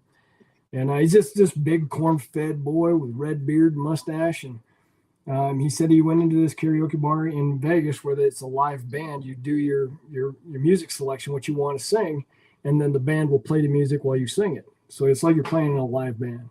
That's awesome. He goes up there and he chose we're talking a big country boy, and he chose a Whitney Houston song. Wow. The one from was it Bodyguard? Yeah. That one. That's awesome. I was like, you did not sing it. He's like, yeah, no, they didn't want me to. I got up on stage and they're like, are you sure you want to do this? Because these people take this stuff seriously, and you screw this up, they're going to boo you off stage. He's like, no, I got this. They pulled him up 3 more times to play random songs that they were going to pick because he did such a good job on a Whitney Houston song. Wow, that's awesome. Yeah. So I was like, okay, we'll see what you got. And so once a month we have it's called On the Hook Fish and Chips truck that serves fish and chips here. It's Alaskan line cod. Yeah, I know who On the Hook is. Yes, I do. You know who On the Hook is. So yeah. Yeah. They come here and they'll sell $7,000 in fish in a day. So Wow. go from a $500 Thursday to like $3,000. Wow. And I told him, hey, look, you're going to have an audience. This place is going to be packed. It is every time the truck comes here. Just come out here, set up, and play, and start building an audience. And he came out 2 weeks ago and did his first gig, and the folks, the people loved him. So we're going to just keep bringing him back and build his reputation up. That's awesome. A little bit. Yeah. Maybe one day you'll see him on America's Got Talent or something, huh? Yeah, right. I mean, he could. I mean, the kid's good. I mean, he just starts pulling up songs on his iPad and just starts playing them. And he was taking requests, and he just scroll on his iPad, pull it up, and just start playing. That's awesome. Plays keyboard. Yeah. That's a good memory. I wouldn't be able to remember all them damn songs. And that's what he was afraid of. He's like, I've never played a gig because I can't remember the songs, and I have to have my iPad up there all the time. I was like, everybody that plays live here has their iPad. There's like maybe one artist that has a set of songs that he doesn't deviate from. But everybody plays here, they've got their iPad, they bring up their reference, and they just play. People don't care. They just want to hear good music. Right. So when I told him that, he's like, yeah, I'll give it a shot. And man, he crushed it. That kid he's talented. That's awesome. Yeah. Hopefully he goes far. So yeah, we might bring him out for the 4th of July so that he can crank away and play some live music while we got the big parade going on. Hell yeah. That sounds like a damn good time too. It's a lot of fun. It's a lot of work because I mean, when we close off the parking lot, we put nothing but, I mean, it's just tents. The entire parking lot is covered in tents. I put out misters to keep everybody cool, and then we've got a deal worked out with the police department here, where as long as nobody walks past the barriers on our parking lot, they can go outside and drink, so they don't have to stay inside. That's cool. Which is nice because trying to fit that many people in our 30 packs tasting room is going to be a little bit tight. Yeah, a little tight. Yeah. Yeah. Well, that's awesome. I'm glad you're doing good for yourself and keeping the shine going.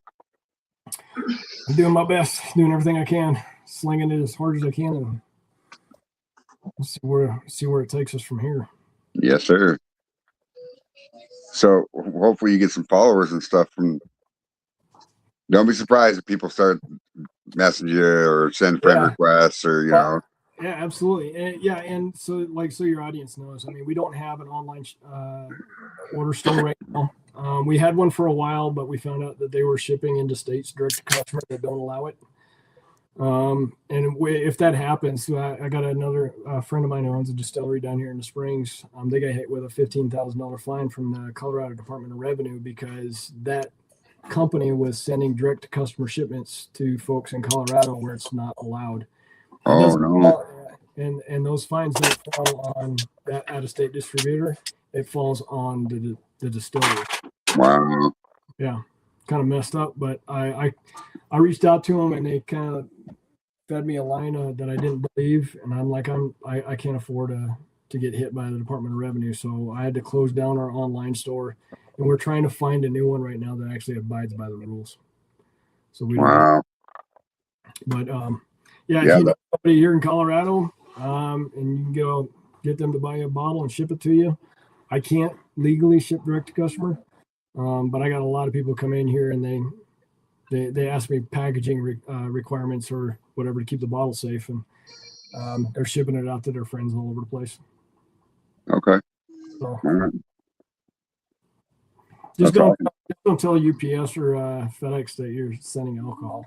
It's like every Christmas, I'll send care packages up to my hometown in Montana for my family, and you can hear them glugging in the box. Yes. And when I go up to UPS, they're like, "It sounds like liquid." I was like, "Yeah, my wife makes snow globes out of mason jars for Christmas." Hell yeah, there you go. Yeah, they don't question it after that. Of course, most of them know who I am, where I work, and Right. they just kind of know. It's like, okay, snow globes. Yeah. Snow globes.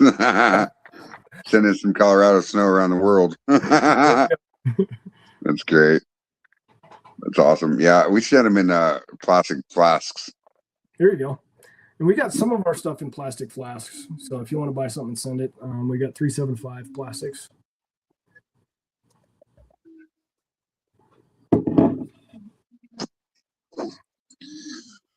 Heck yeah. Well, I'd be interested in. So, do you have a brand ambassador, or are you your own brand ambassador then? We got a couple brand ambassadors here that do in-store tastings, and they promote our stuff. They work festivals and stuff like that. So we do distribute through LibDib. LibDib is an online sales to wholesaler, distributor to wholesaler platform, and they are in 13 states right now. And I am looking for brand ambassadors because I mean, if they can, it's just a matter of going into these liquor stores that are out of state that have LibDib accounts that don't know about our product. If you go in there and say, "Hey, if you have LibDib, can you order 300 Days of Shine? This is what I want." Most of those stores, and I get quite a few of those orders that'll come in. So basically, I get the order, I fulfill it, send it down to California, where from there it goes to their distribution company that sends it out to those licensed wholesalers or retailers. All right. Yeah, I'm looking at it right now. Okay. So yeah, right now I've got a brand ambassador in California. We're limitedly available in California. That's through the Carlino Brothers line that we do. That's our barrel finish up there on the left. Carlinos actually live in California now. So that was a collaboration with the Carlino family. I finish it in wine barrels.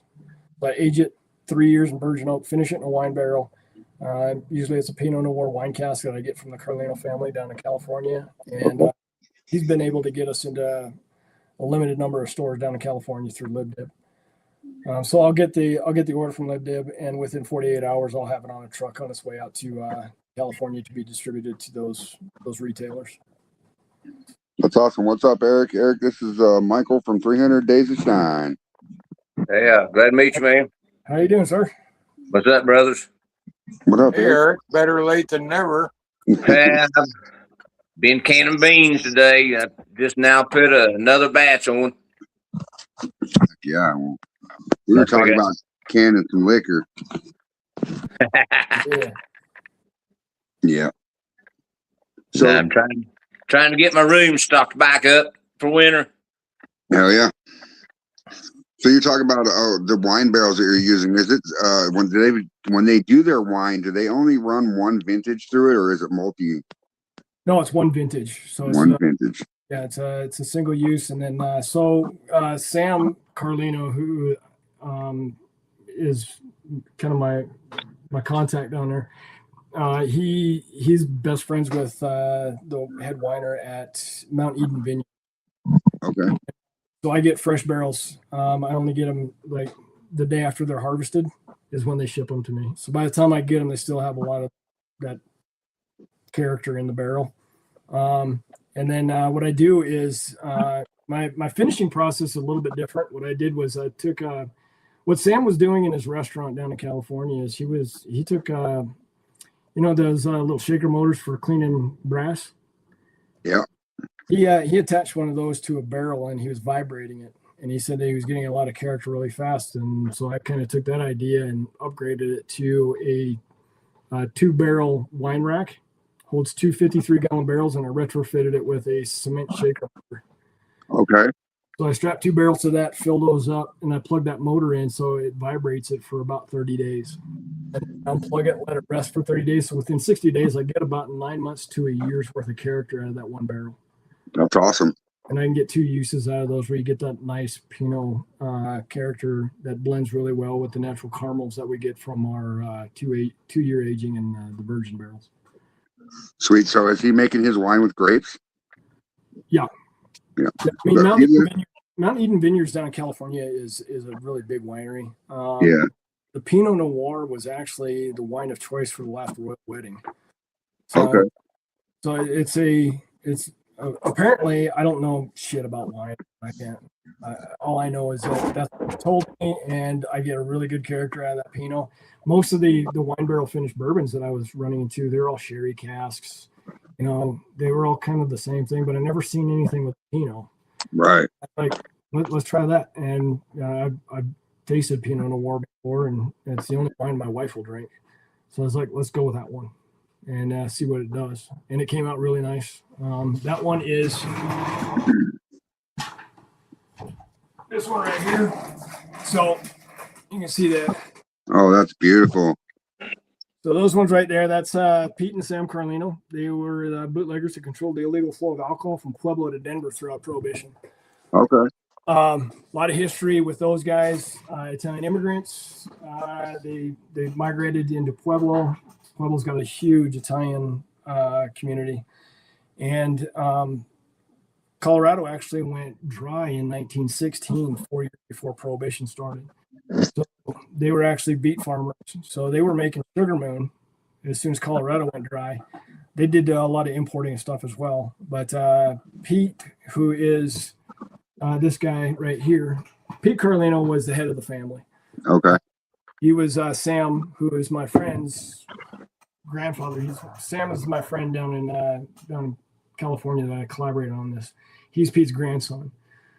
Pete didn't find out about his grandfather's illegal empire until he was in his 40s or 50s. The entire family lied to them for years that his grandfather died from pneumonia. While Sam was at a festival in California doing up their Italian sausages at this festival, this old Colorado native, this old guy, came up to him and knew the Carlino family back in the day and started asking him questions, and then told him that he was, when he heard about his grandfather's death, he grew up about it. And Sam said, yeah, pneumonia is a pretty terrible thing.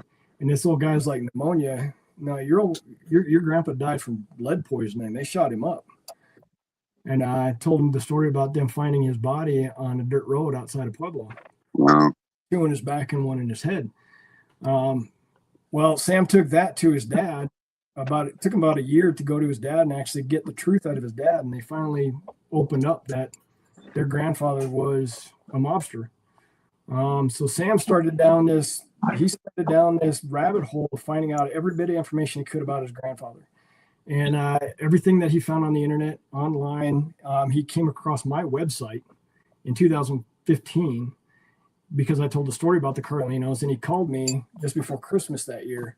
And I was working in the tasting room, and I got a phone call, and he's like, my name is Sam Carlino. You know who I am? I was like, I know your family.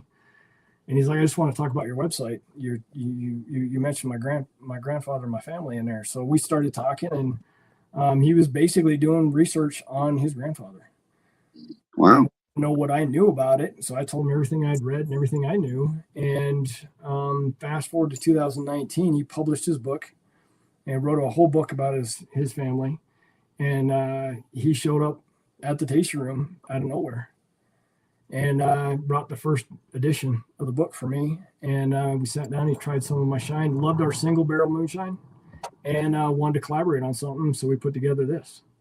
That's awesome. There with her likeness on it. So that's his uncle and his grandfather's mug shots from the Denver Correctional, Denver Police Department. That's awesome. Oh yeah, that's a cool ass story. Yeah. So yeah, it's been a great collaboration. It's a great spirit. Has all the characteristics of whiskey with that Pinot. Just really kind of blends well. We get a lot of caramel influence with our barrel aging. So I add a little bit of grain to the mash bill. I do a cornflake Colorado Shine, so I use cornflake with the sugar to give it more of a grain flavor. Yeah.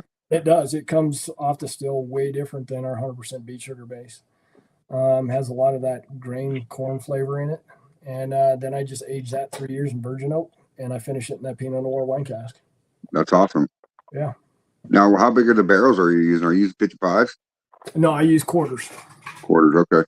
Yeah, so I use 15 gallon barrels. Surface area is a little bit better with Colorado being so dry. You Yeah. get a lot more to angel share than most places. And plus the temperature variance here. So my barrel room is open to Colorado weather. So, one day we're getting snow, the next day it's 80 degrees. So you get a lot of highs and lows. So we get a lot of character in a short amount of time. I can imagine, yeah, pushing that whiskey in and out of that wood. Yep. Yep. That's awesome. So me and Phil were actually talking about angel share the other day, and I told him that it all depends on what state you live in, because the drier the state is, the more the angel share it happens, because it sucks the moisture out of the barrel. It does. It really does. It does, and it sucks a lot of that water out of there. So we barrel all of ours at 122 proof. Within 3 years, when most of the barrels I'm harvesting right now at 3 year mark, we're running right around 140, 141 proof. Wow. Proof. So we're getting a pretty decent spike and just a ton of character. Some of those that we're pulling, the caramel is so rich in it. It reminds me of my grandpa. I used to keep Werther's caramel candies in his pocket of his shirt. He's an old farmer, and he'd suck on those because he gets so dry out there running the combine. But whenever us kids were around, we were always getting those caramels from him. And honestly, that is the memory that it brings back to me when we pull a fresh barrel and start pulling samples out of it. That's awesome. Yeah. Heck yeah. So you say your barrel house is open to the elements? Is it like a rig house then, or? No, it's part of so our building is actually in an auto repair shop. Okay. So the building is 9 of the 12 bays are all auto repair. I own 3. I rent 3 of the spaces, the bays. And then there's just another business down on the corner. But they're all garage door, basically mechanics bays. Okay. Big rectangular bay. And the space that's right next to our taste room, our DSP, is where I keep all of my barrels, my barrel room. So every day when I come into work, that garage door opens. We don't keep it temperature controlled. The heater's been off for 12 years. Basically, the temperature outside is the temperature that room is. Right. Okay. Yeah. Now, under your permit or whatever, are you only allowed to bottle certain proof? No. You can bottle whatever proof you want. I go as high as I want. Right now, the new distributor that I'm going with, they're really pressuring me to go with 190 proof. They want me to try and get up to 190 because the one of the brands that they just dropped or lost had a huge in 190 proof, and I'm pretty sure it was for THC extraction. Okay, for THC extraction? Yeah. Give me 1 second. I got somebody knocking on my door. All right. Grab your bat.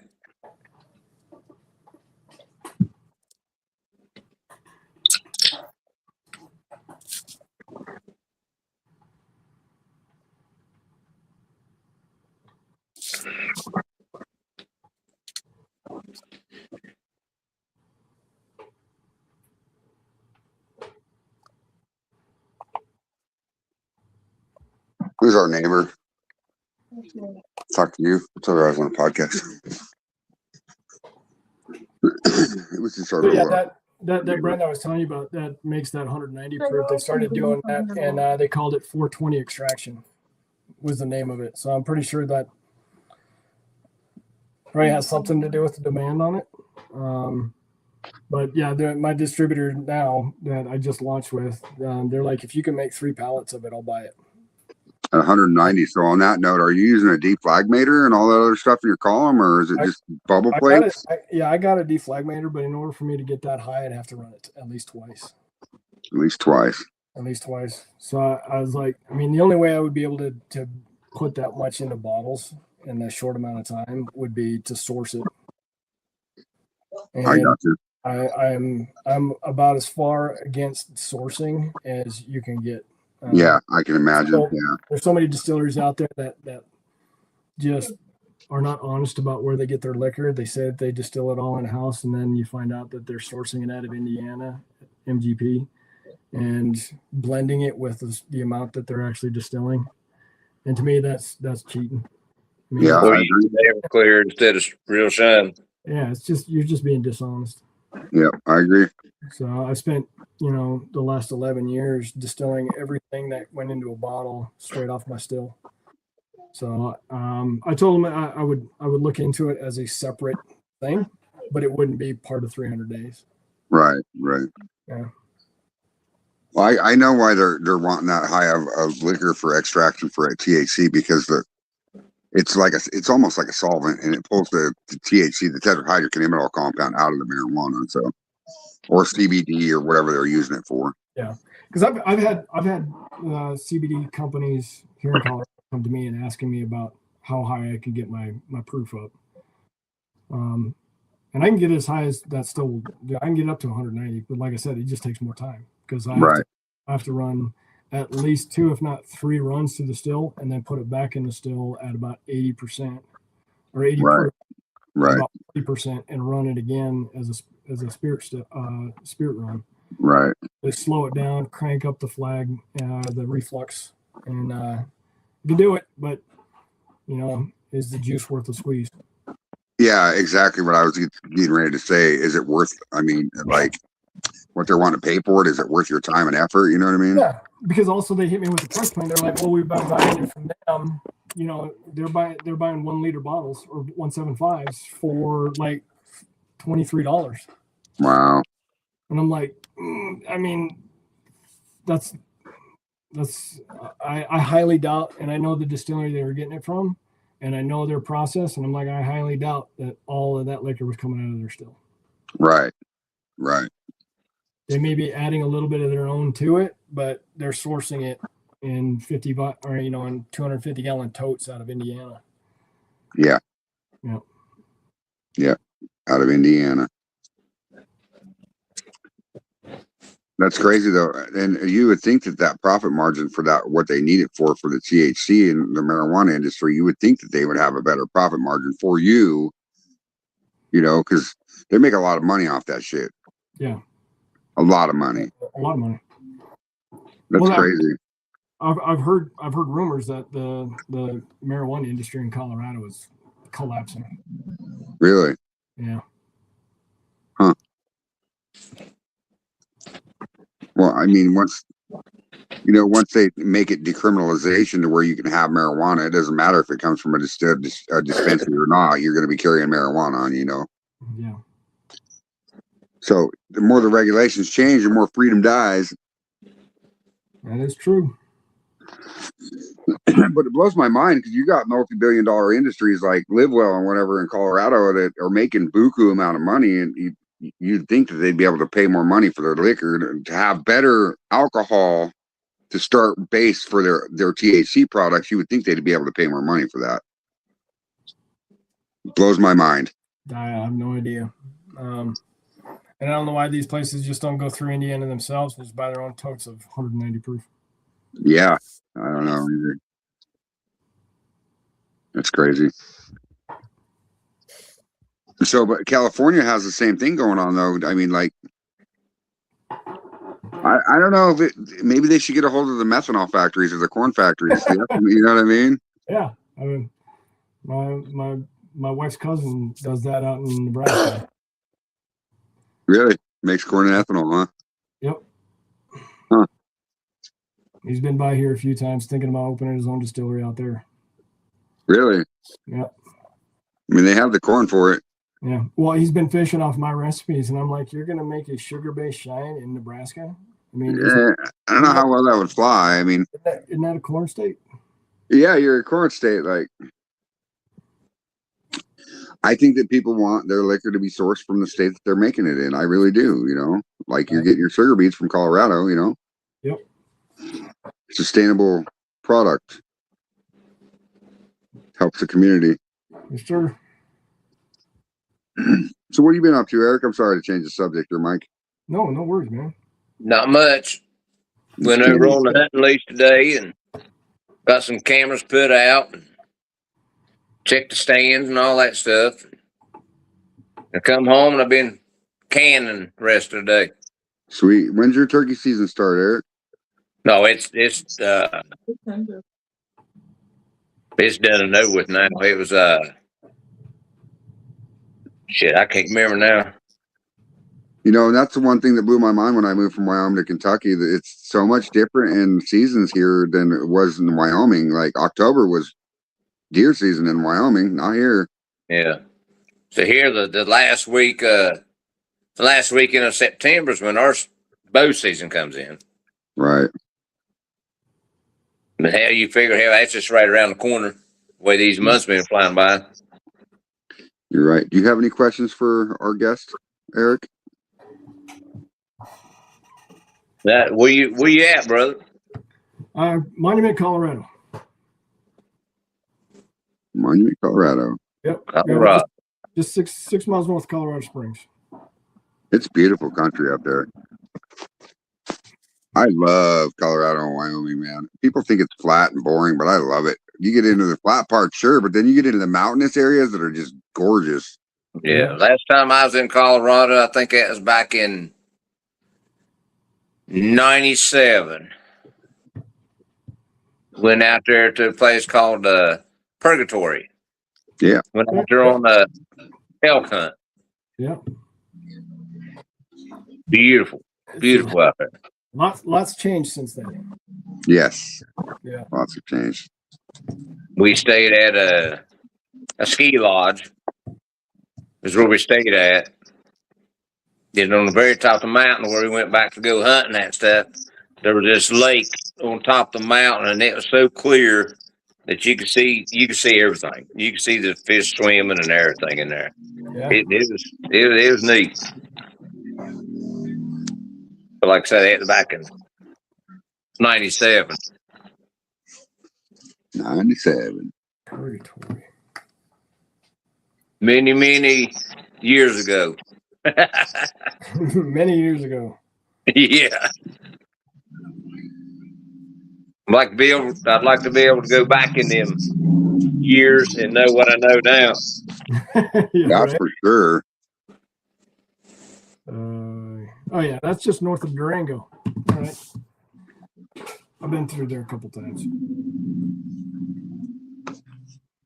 Yeah, it's beautiful out there. So you said you went elk hunting out there? Yeah. You mean luck? No. No. All of us got there was 4 of us that went. We got a bull tag, and which a couple of us should have got a bull tag and then a couple cow tag, because that's all we was seeing was cows, you know. Yeah. But we had fun, had a good time.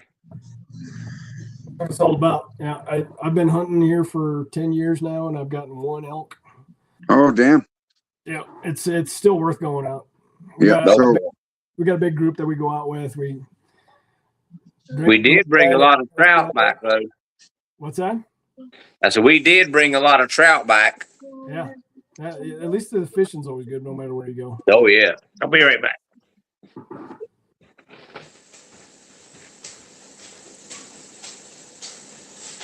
When I was a younger 18, 19, I lived in Evergreen, Colorado. It's up kind of right outside of Denver to the south, I do believe. No, west of Denver, and it's right below towards fucking what's that park? Shit.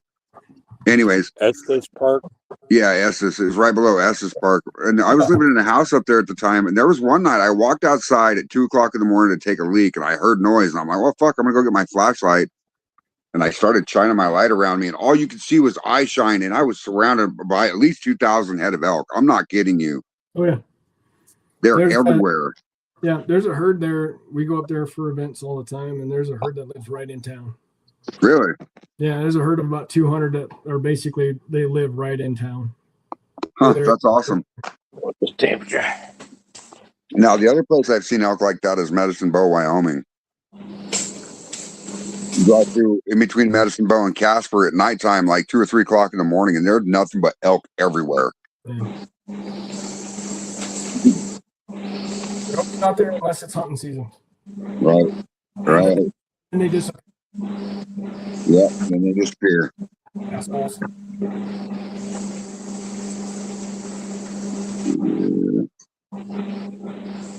But yeah, this year I think we're gonna go up.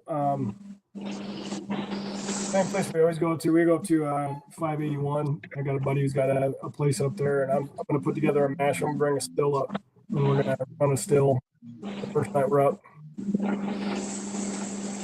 That's awesome. Back porch. Hell yeah, that's awesome. Yeah. Hell yeah. So what do you got planned? What's your next event coming up here? Let's see. Oh, we got mine's that Pottoberfest one is the next event that we got. That's the one that is the Humane Society. Okay. You'll have 500 attendees, 500 to 1,000 attendees. They all bring their dogs out there, so it's that one's fairly large. I think there's 30 or 30 breweries that'll be pouring. And then after that, we've got that one back at it. A couple of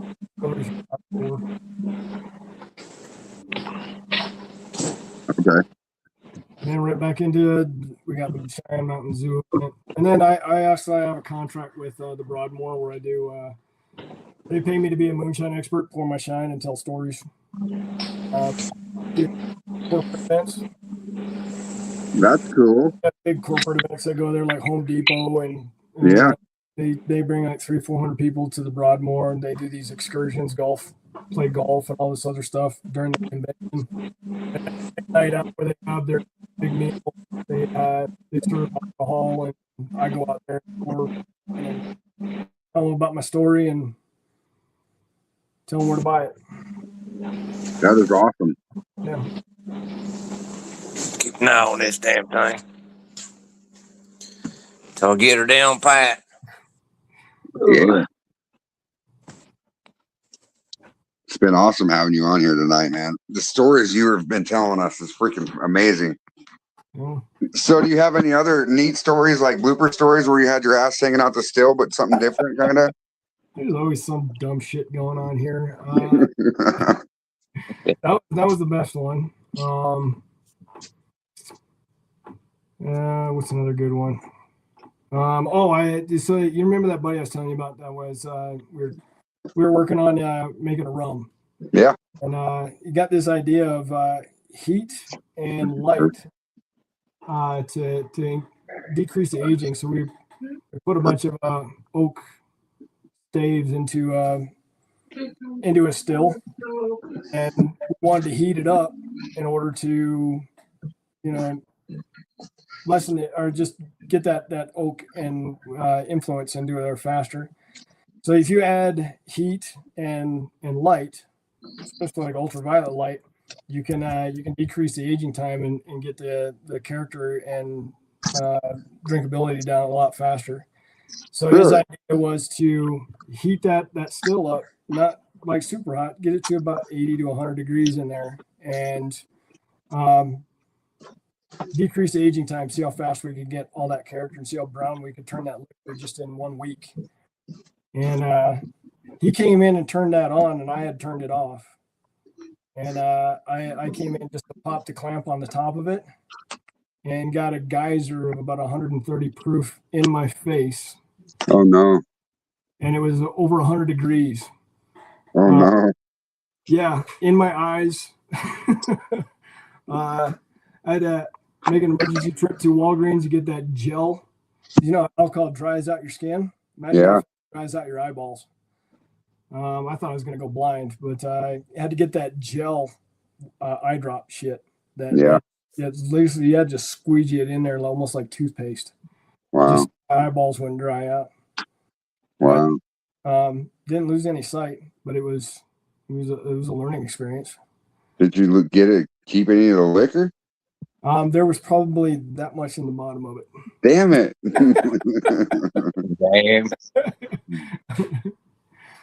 Damn. So yeah, that was interesting and painful.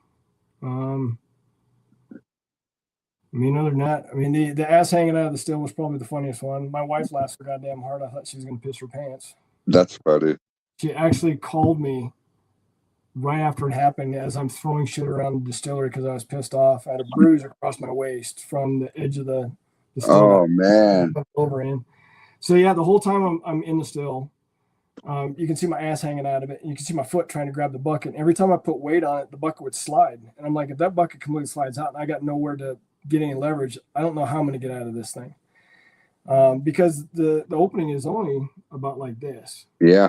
So there's nowhere to get any leverage. There's nothing to grab onto. And I was basically just high centered. And upper body was pulling me into the still. My legs didn't have any weight on them at all.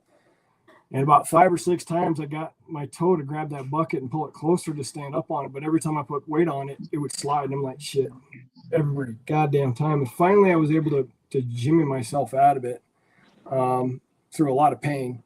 But as soon as I got out of it, I grabbed that bucket and I threw it across the room, lifted my shirt up, and my wife was just dying. She called me still watching the video. And she couldn't even talk. She was laughing so hard. Oh, so she's seen you on camera. That's fucked up. Yeah. And then she screenshotted it, saved it, and posted it on Facebook for me. Oh, that's funny. I'm gonna have Ocean knocking on my goddamn door asking me where are my OSHA standards. Still, I'm like, you can't get your body in it, so I don't need to lock out, tag out procedures. I just need to have dumb enough to go in there like that. So now I have a big long scrubber that can reach in there and I don't have to climb my ass in. So, is your conical, or is your still like a conical? Does it have a bottom in it to where you just drain it from the bottom? Yeah. Yeah. Okay. Yeah. Just pop it open at the bottom, drain it all out. So, what do you do with your? I guess you don't use grain. I was going to say, what do you do with your spent mash? Do you use your spent mash for anything? Have you ever try to do like a sour mash sugar wash? I do a sour on every one of them. So I actually put about 30 or 40 gallons of spent mash in just to set the pH balance. Okay. Nice environment for the yeast before I add. And you basically, I'll just take that spent mash that's in the still, heat it up to 150 degrees, drop it into the fermenter, and that's what's used to dissolve all that sugar. Right. Then I just add fresh water to it to top it off, and pitch the yeast on top and let it do its thing. Now, do you use backset every time you make a run? Mm-hmm. Every time. Every time. Okay.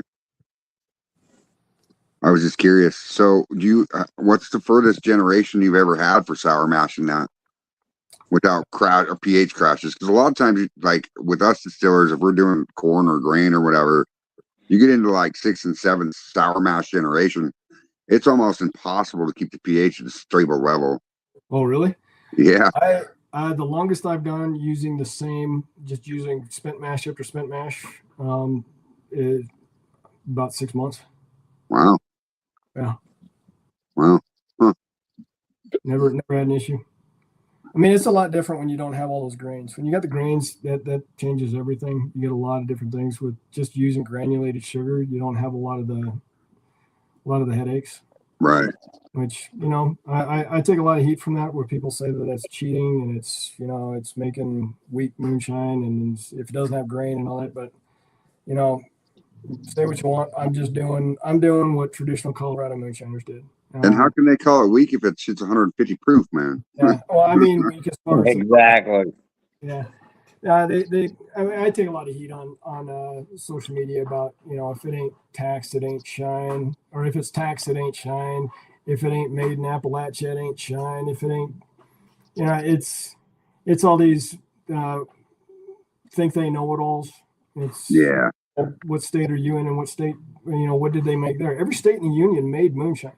You just Right. got deep enough into the archives and the history to find out what exactly was going on. Right. You know, states like Colorado, there wasn't a lot of corn. There's no corn grown here. So Right. unless you're going to the feedlot to, get your pig feed or whatever, you're not going to get a lot of corn. Right. Moonshiners would use what was at their disposal.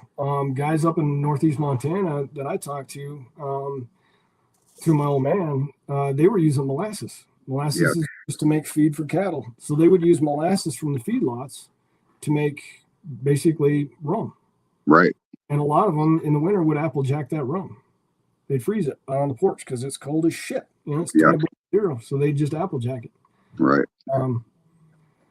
Yeah, you just, moonshine is moonshine. And what we do is, it's taxed and I do it legally, but what I'm doing is bringing back a tradition that even native Coloradans didn't even know existed. Right. That's my goal. Right. And that's what I'm trying to do. It's still the method is still the same as it was back in. I mean, of course, technology's changed. We run our shit with electric and whatever else, but the method is still the same. You know what I mean? You ferment liquor, you make liquor. It's the same thing. Yeah, and I had a guy badger me about using a column still to make moonshine, and I'm like, well, there were moonshiners back in the 1920s that used a column still, because I have a newspaper article on my wall from Jet Porter, who is the largest moonshiner west of the Mississippi, or known to be. That's what this write-up said. He was making moonshine. He was making moonshine all the way through Prohibition. But in 1936, 3 years after Prohibition, the federal government came into Colorado to take his operation down, and he was running a 5-foot tall, 15-foot diameter pot still in the basement of a 2-story farmhouse. Wow. It was a column that he cut the floor out of the main floor and the upstairs floor, and the column went all the way through 2 floors and came down. Wow. I know that is because the Telegraph, Colorado Springs Gazette, actually drew a diagram of the still site, and it has the farmhouse, has the pot in the basement, and the column going through 2 floors. Wow. About 400 pounds of sugar on site, a couple hundred gallons of finished shine, and a quarter-mile tunnel complex that led away from the still out of the basement. So wow.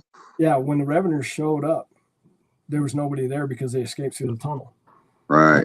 But they knew it was Chet and his still hand, Hank, and they caught up to him about 3 days later, and he went to prison until 1940. Wow. I've got that article still posted in my tasting room where you can read pretty much all of it. It's a copy that I got from the actual Porter family. His nephew gave me a copy of it to actually run an actual copy. So, but I've been able to sit down and actually decipher the whole thing, it all out. But it's a good read, and it's a great story that moonshine didn't just exist in the South. It didn't just exist in Tennessee and Kentucky, and every state in the Union made liquor. Right. Because when you were told you couldn't have it, you figured out how to make it. Exactly. Yeah, and some of these guys made money on it, and you read through that article, and even the sheriff has a quote in there about it's the highest quality moonshine he's ever tasted. Wow. Yeah. So, moonshiners were making. They were innovative, and he was running a column still. Yeah, and it's the same thing to this day. We all try to do something a little differently than the next person's doing. Change it up, but yeah. But in the end, just because we do it differently doesn't mean we don't come up with the same result in the end. You know what I mean? We still come out with liquor. Exactly. And that's the beauty of it. And I love that you're bringing back the traditional Colorado Prohibition era stuff. That's fantastic. Thanks, man. Yep. I love it. Now, have you ever done a sugar run with? You said you can take your thumper out, your doubler out, right? Mm-hmm. So that would be what they consider a brandy setup, correct? Yeah, you could do a brandy out of it. Okay. I was just curious. But yeah, I ran brandies, in my home still before I started doing it. Before I opened up 300 Days, I did all that stuff. I experimented with every mash I could get my hands on, every recipe I could research. I spent probably, when I found homedistillers.org on Reddit, holy shit, I probably sat and read that thing every day for 2 or 3 hours. Wow. It's a great forum. It's guys like you that are making shine, and they post their tried and true recipes. Um, still composition, different types of stills that you can build if you want to make your own. Right. Methodologies. It's got everything. And then, guys who are running different recipes, if they had questions on it, how quick they were to respond. And you can just read through the entire feed to find out exactly what people are doing and trying. And then go here. I was taking that information and going into my doing those same recipes, trying different things.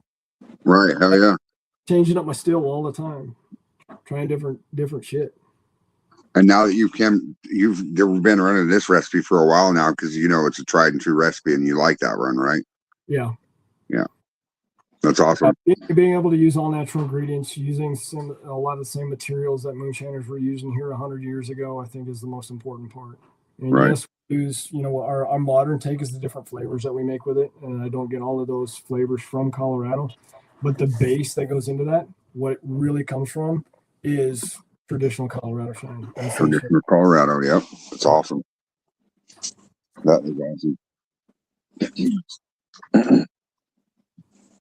So I've been following you for a little bit now. I've been watching what you're doing. I haven't seen all the videos and stuff because I haven't had much time to research and go back and see. But I'm gonna have to definitely go back and see that video of you with your ass in the still. It's gonna have to. I don't know when that was. I mean, I think she posted that. God, that was like 2017, 2016, somewhere in there. So I'm gonna have to do a little bit of digging. You're gonna have to do some digging to find that one. Yeah, I will too. You watch. I'll mention it to her that I talked about it today. Watch, she'll go and post it again just so everybody can get a fresh look at it. Oh yeah, I'm gonna steal it and post it too. Oh yeah, it's fantastic. So I had a recipe one time. I was just experimenting with it, but I had a corn liquor and I injected. I put cheesecake into my thumper, right? Cheesecake pudding. Well, it was a chocolate corn liquor in it with cheesecake wash. It was the grossest fucking moonshine I've ever had. It was disgusting. Yeah? Yeah, I still drink it though. You still drink it though? I've had some fails. I had a great idea of it was actually, you were talking about that show Moonshiners, and they were making a honey mash. And I was like, you know what? I got tons of honey here. We make a Colorado Harvest honey at 100 proof, and I sourced honey locally, and I'm like, I'm just going to do a 26-gallon batch of honey, because they said that this is like the shine that they'll serve in strip clubs. This is the high class, best shine ever. So I was like, all right, if it's that good, I'm going to try it. So I did up a honey shine batch. And like you said, that was the worst tasting shit I've ever ran through a still. I even ran it through a second time just to see if it would come out better. It was terrible. So I ended up taking it and I threw it into a 10-gallon barrel I had sitting off to the side, put it on a shelf, and 5 years later, we're going through the barrel room, and Ben, that buddy of mine that I served in the Army with, he looked up at it and he goes, "Is that honey still in that thing?" And I said, "Yeah, I haven't touched it." So we pulled it out. It only took us about 3 days to drink all of it because it was that goddamn good. Really? When it aged, it was great. Wow. I couldn't gut it. Wow. Yeah. That's crazy. Yep. Every time it came for the next 3 days, we were pouring mason jars of it and just drinking it. That's awesome. What's up, Bam Bam? One of our viewers says, "Hello, all my brothers. Hope all are doing well tonight. Good to see you all still on the green side of the grass." Yes, sir. Yeah, we tonight's guest is Mike Gerard from 300 Days of Shine out of Colorado, in case you guys are wondering. His website is 300days.com. If you guys want to check him out, get in on board with it. Show him some support, everybody. And the reason why I was asking you about marketing people, what the fuck are they called? Brand ambassadors, right? You ever thought about expanding to Kentucky? I might be able to look into see what we can do up here to get your name around here. Sure. You know, I know it's not Angels Envy and everybody else is like less than 5 blocks from my house or whatever, but it doesn't hurt to try. You know what I'm saying? Yeah, you're out in Kentucky. You can throw a rock and hit a distillery. Just about. Oh yeah. Oh yeah. Yeah. In fact, Well, some of these anything- distilleries here actually put so they'll run a corn match, right? The next day after they run it, they will put their corn out on the sidewalk for farmers and stuff to come get. Oh yeah. Oh yeah. Yeah, I get phone calls all the time about what I do with my spent mash. I'm like, there's nothing there for you, man. I'm sorry. Yeah. When we make our peach cobbler and we boil the peaches, I give those to a pig farmer. They like those spent peaches. Do they ever send you videos of drunk pigs? Not yet. So That would be fucking funny. Shit face pig. That would be funny as hell. Have to soak liquor the next time he picks them up. Yeah. Yeah. Bam Bam says, I don't believe I know him. Good to meet you, Mike. They call me Bam Bam. Nice to meet you, Bam Bam. Last week we were talking about me throwing my spent grains in my compost pile garden out back, and what would happen if Sasquatch started eating it or banned it. You'd probably act human. I'm very drunk. Yeah, I hear people. So I didn't know that they like to ferment. Do you have any kind of animals at your house, like chickens or anything? Just dogs. Just dogs. Yep. So we got some chickens and ducks recently. I had ducks in the past, but the chickens recently, and I've been doing a lot of research about some of their feed, and a lot of the stuff that they're referring to is fermented grain. Like literally telling you to make a mash out of grains to feed to your chicken. Huh. That's what I said. So I started researching this, and people really are actually doing that, like making a mash and using it for feed. And I'm thinking to myself, I don't know if I want to have alcohol flavored chicken, but it would be fucking funny to see the chickens out back running around all drunk. That would be funny as hell. They're feeding them to a wet. They're not drying them out and. Yeah, no, they're literally taking the liquid out of it and then taking the wet grain and feeding the grain to the chickens. Huh. I'll take that across the street. I got neighbors that have chickens. We get eggs from them. Hey, you might be able to get some liquor flavored eggs. Be worth a shot. So I know you say that you do a sugar shine or a sugar beet shine all the time. Do you say you experimented with grain in the past? Do you do anything like that for like once a year type stuff? Not really once a year. Every once in a while, I just got to hear up my ass and just do something different. Something different, yeah. Yeah, and that's why having that 26-gallon doubler, it works as an independent still itself. So I can just touch the connector and put a probe in it and run it by itself. And sometimes I find something I just want to give it a shot and see what it tastes like. I've done that quite a few times. Most of that's just for self-indulgence. Yeah. I just like to try different things. Yeah, me too. And the only way we're going to learn is by trying stuff. Yeah, exactly. So, Phil, in case you're wondering why Roy isn't here, I guess he texted me and said that he has 4 days worth of rain in Nebraska and the roads were shitty and he ended up in a ditch stuck. Oh, damn. So he says he has no phone reception. The only thing he can do is text. And I was like, well, you want me to call somebody for you? And he hasn't answered back. So I'm not sure. Hopefully he's all right. So Phil is in Washington, Mike. He owns a bar there. Okay. He is a distiller and makes wine and beer and stuff. So he's got a pretty nice little bar. I know you've seen it earlier. It had green in the background with all the bottles everywhere. Okay, that was the bar. Yeah. I thought it was just like your man cave. It basically, but it's fully stocked, fully operational with enough flavors. I can compete with any city bar. Nice. Yeah. You bartend as well? In my own bar. Yeah. Yeah, we've actually made a couple different drinks on the show Okay. Now, on that note, I'm gonna have to get a bottle of his sugar beet shine so we can make some drinks with that, Phil. Yeah. Well, Yeah. it'd be nice to have one of his bottles on my wall. Yeah. On your shelf, yeah. I can send you out. I'll send you out a few bottles.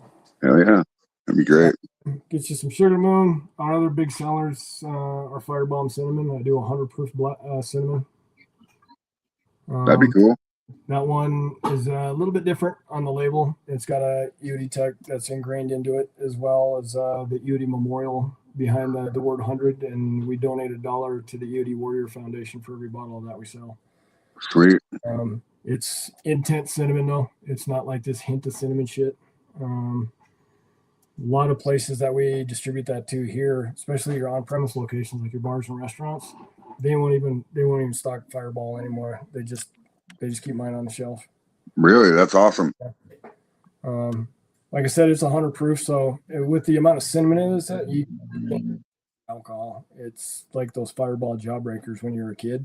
Hell yeah. Yeah. The kind of liquor that you start drinking it, and next thing you know, you stand up and can't get up. No. Get halfway up and just sit back down. Yeah. I'm good. I'll be right here tomorrow morning.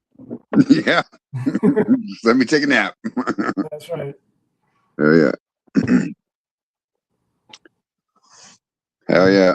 What else we got? Well, I'm gonna probably let this show run for 3 hours tonight and shut it down. I got to work tomorrow and stuff. So Hey, no worries, man. What else do you want to know, bro? well, we've covered a lot of shit tonight. If I could take this mobile, I'm on my desktop right now. If I could take this mobile, I'll walk into my taste room and see if there's anybody in there. I mean, you could always log back in on your phone through Messenger. Let's see.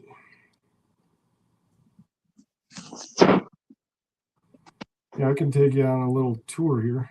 I would love to see your distillery. I know that you're a little bit busy, but I would love to see your equipment. Yeah, let me here real quick.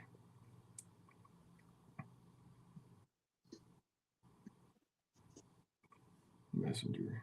Do I got to log out of this, or can I just log in from here? I'll mute you and remove you from stage. You can log in right where you're at. He'll be right back. You're gonna see some goody stuff.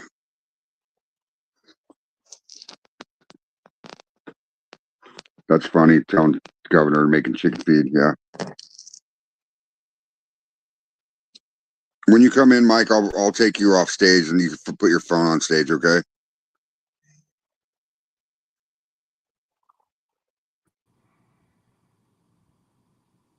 Is it not letting you come in, or you got an Android or an iPhone? I got an iPhone. Oh shit! I don't know how to help you. You just want There to you go. There you are. I'll take this one off. Mute you. And I will put this one on. Uh-oh. Why is it not letting me?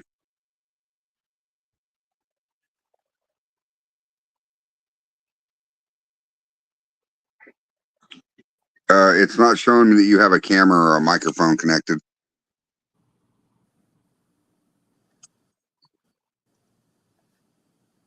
Is it saying? It's showing you're there, but it's not showing that you have a. I can't add you to stage because there's no mic or camera. Shit. He is on the stage. Yeah, we're trying to bring in his phone. He's on his laptop right now, Phil. Oh. I know that confused the fuck out of you non-techers. Yeah. Every time I hit the mic and it won't let me do anything, it says your browser has blocked your mic and camera. What the? I don't know how to fix it because it's an iPhone. Browser settings on StreamYard to access your camera. I had to edit my settings here. Hold on. Oh, okay. Settings.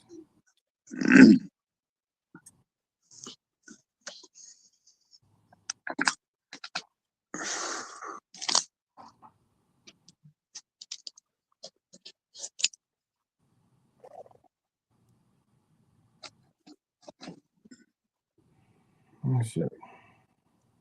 Audio.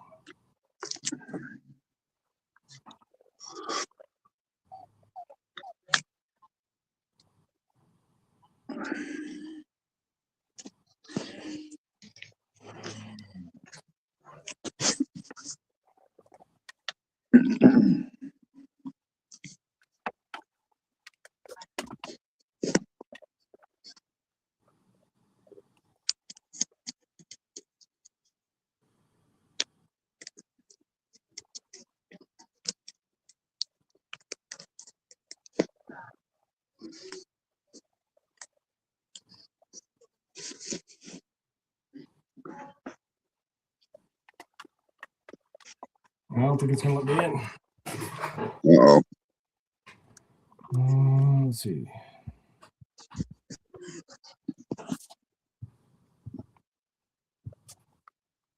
Two 90357.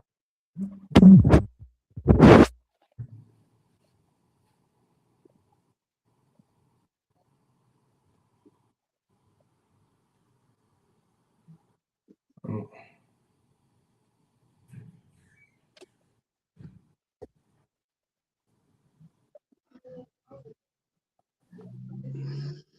A recent version of Chrome, Edge, Firefox, or Opera.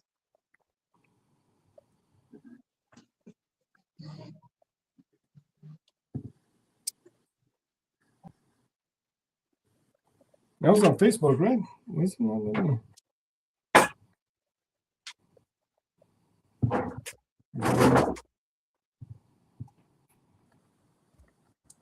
Two 357.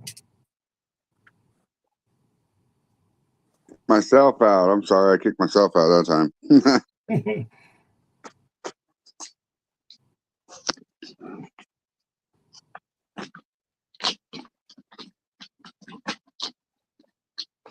So I take it that you're in the distillery office then. Is that where you're at now? Yeah, I'm in my office right now. Yeah, Okay. I don't know why it's doing. I don't know what it's doing. It's not going to let me. Doesn't make sense. Weird. I tried. No worries. I thought I had a good idea, but apparently it's all bullshit. No worries. Sometimes tech is retarded. Yeah, Pain in the ass. I do have my.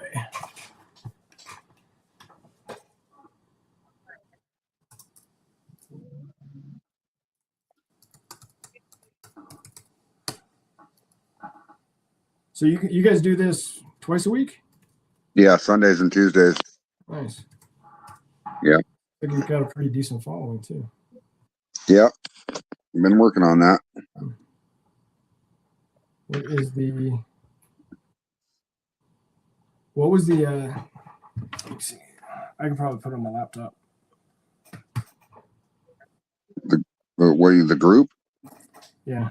The Moonshine Collective? It's through Facebook.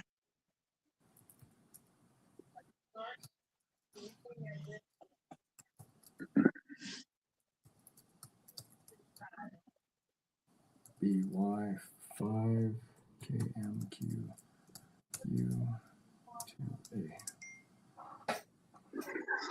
As many.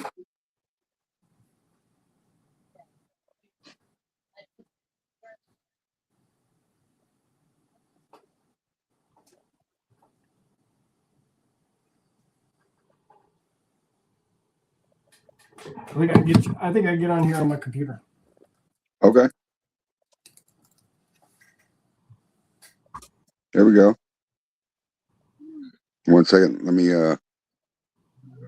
Yep, I see you.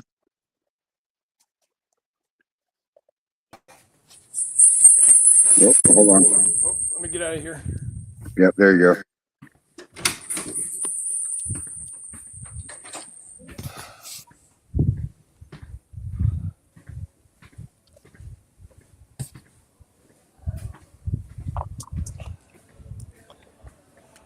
So this in here?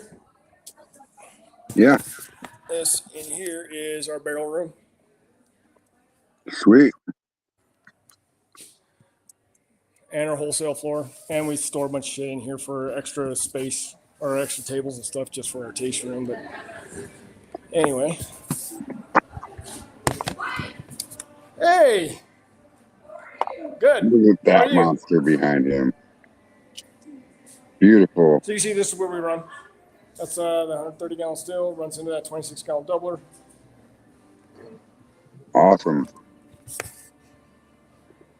It's beautiful. Runners. Am I still on? Yeah. Yeah, you're still here. Okay, I had to turn my volume up. I couldn't hear you there. No worries. So yeah, that's basically what I run. It's beautiful. Turn the light on a little bit. Look at that. Look at that beautiful redhead. Oh yeah. And then our taste room's in this way. So that's still I was telling you about in Afghanistan. Yeah. That's it. Wow. That's fucking awesome. That was that started it all. That is awesome. It's my little bar area here. Oops, sorry. Say hi. That's Heather. Hello. So yeah, there's all the coins I was telling you about. Yeah. Look at that. It's a wall of. These are all the badges I was telling you about that people leave. That's Stick on the awesome. wall. Yeah. That's awesome. All the way over.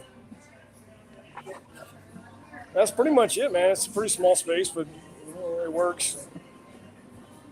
And then you were asking about merchandise and all that. Yeah. Is there a country store? Has all of our T-shirts, Okay. hats, sunglasses. Liquor. Hell yeah. That's pretty much it, man. That's cool. You're making it work.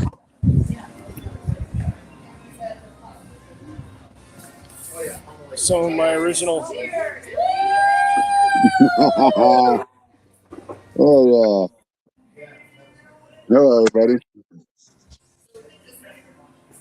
That's awesome.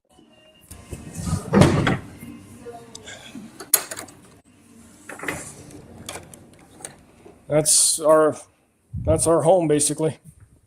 That's awesome. And then here, I have a little kitchen area for my employees, and then we make pizzas for the taste room in there as well. Sweet. Yep. Oh yeah.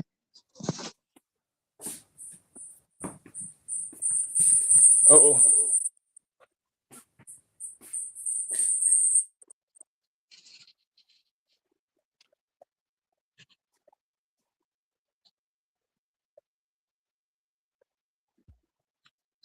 What we do? We're back. We're back. Oh yeah, that's cool. That little area is neat as hell. You got it set up really nicely. Yeah, it's small, but I mean, it gets the job done. It's quaint. Most people like it. It's got that roadhouse speakeasy feel to it. Yeah, it does. Yeah, all that wood on the walls when I was building this place out. I wanted to have like that roadhouse kind of old rustic feel to it, and I actually got all the wood paneling on the walls off of Marketplace and Craigslist. Hell yeah. Yeah, cedar fencing that was being ripped down and curbside, pick it up for free. I basically ran around the city for about a month and a half. Really sent as much free shit as I could to stick up on the walls. That's awesome as hell, dude. It's beautiful that you got that going on. I love the challenge coins and everything that you're doing there, man. It's awesome.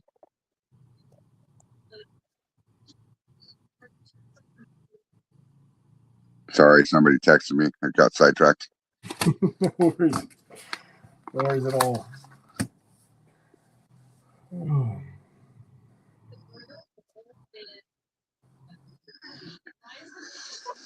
So I'm not sure where Roy Warner is, our other co-host. He usually takes over at the second hour, but he's having a little bit of issues in Nebraska. Where's he at in Nebraska? Oh, fuck. You had to ask me. Oh. I mean,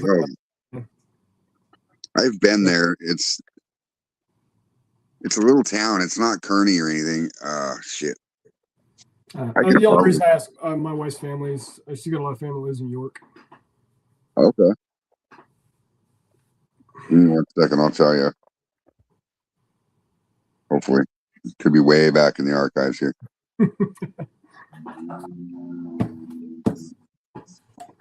Minden. Minden. I don't know what that's. Yeah. It's so over. You're with y'all stills. You guys build your own? I built mine, and then I built Phil's still for him, but he got the keg for it. Okay. I just built the gooseneck, the thumper, and the coil. Gotcha. I built a lot of different shit for people. These Beavers and stuff that they're coming out with, these new stainless 18-gallon Beavers are 2.5-inch tri-clamp. So they're oddball sized. That's It's weird, but you can get the tri-clamps from a place called Oak Stills. They're out of Japan. oh really? But they make any fucking part you can think of. Huh. They make 1/2-inch tri-clamps for like 3/8 coil copper. Seriously. Little tiny fucking, yeah. That's tiny. Little tiny things. Huh. But they also make like manways and stuff, 18 to 21-inch tri-clamp gaskets and manway covers and stuff. They make everything. They like, yeah, it's a good place, but it takes forever to get anything from them. Oh, I bet. Yeah, you said it was in Japan?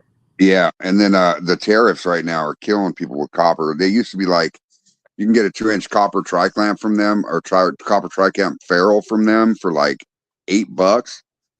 Now they're like $28. Oh yeah. Yeah, it's crazy. It's fucking terrorists. But Amazon too, though, like you got your steel delivered to Afghanistan from helicopter through Amazon.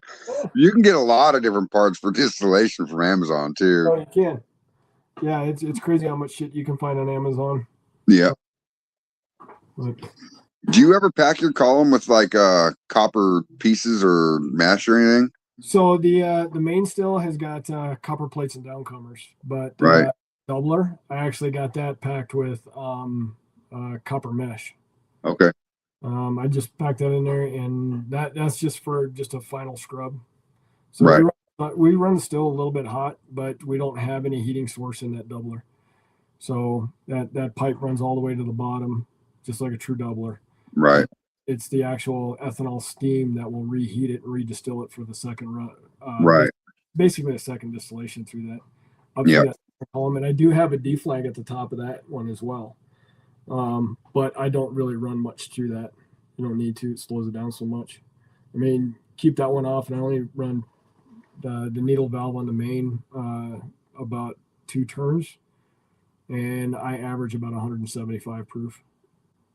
175 proof. That's pretty damn good. Yeah. Mine, highest I've ever got was 172. Yeah. Yeah. But you know, some people like to actually have their stills dialed in to where they're coming off at 120 for consistent 2 or 3 gallons. You know what I'm saying? Oh, yeah. On a 20-gallon still. So Oh, yeah. I guess your deflag would probably make a difference in proof, right? Yeah. Yeah. Yeah, I can turn that. If I turn that second deflag up, I can crank it up to. But it just takes a lot of character. It's so slow. Right.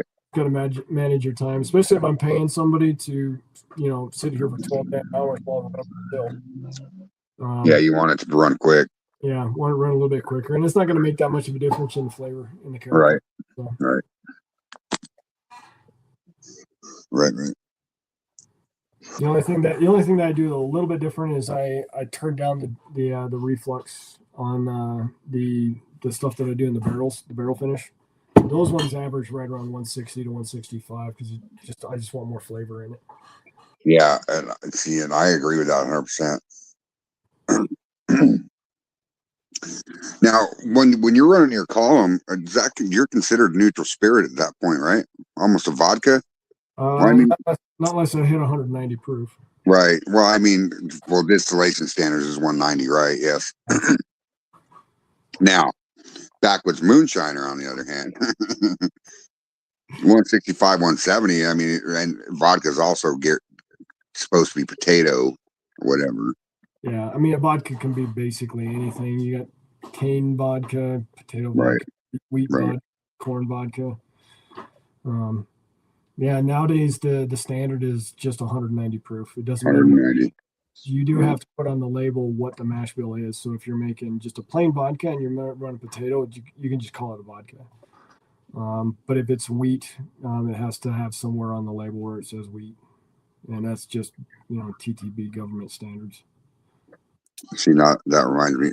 I'm wondering why these guys at the THC people or whatever aren't going to Smirnoff and getting their vodka. I don't know. Does Smirnoff make 190?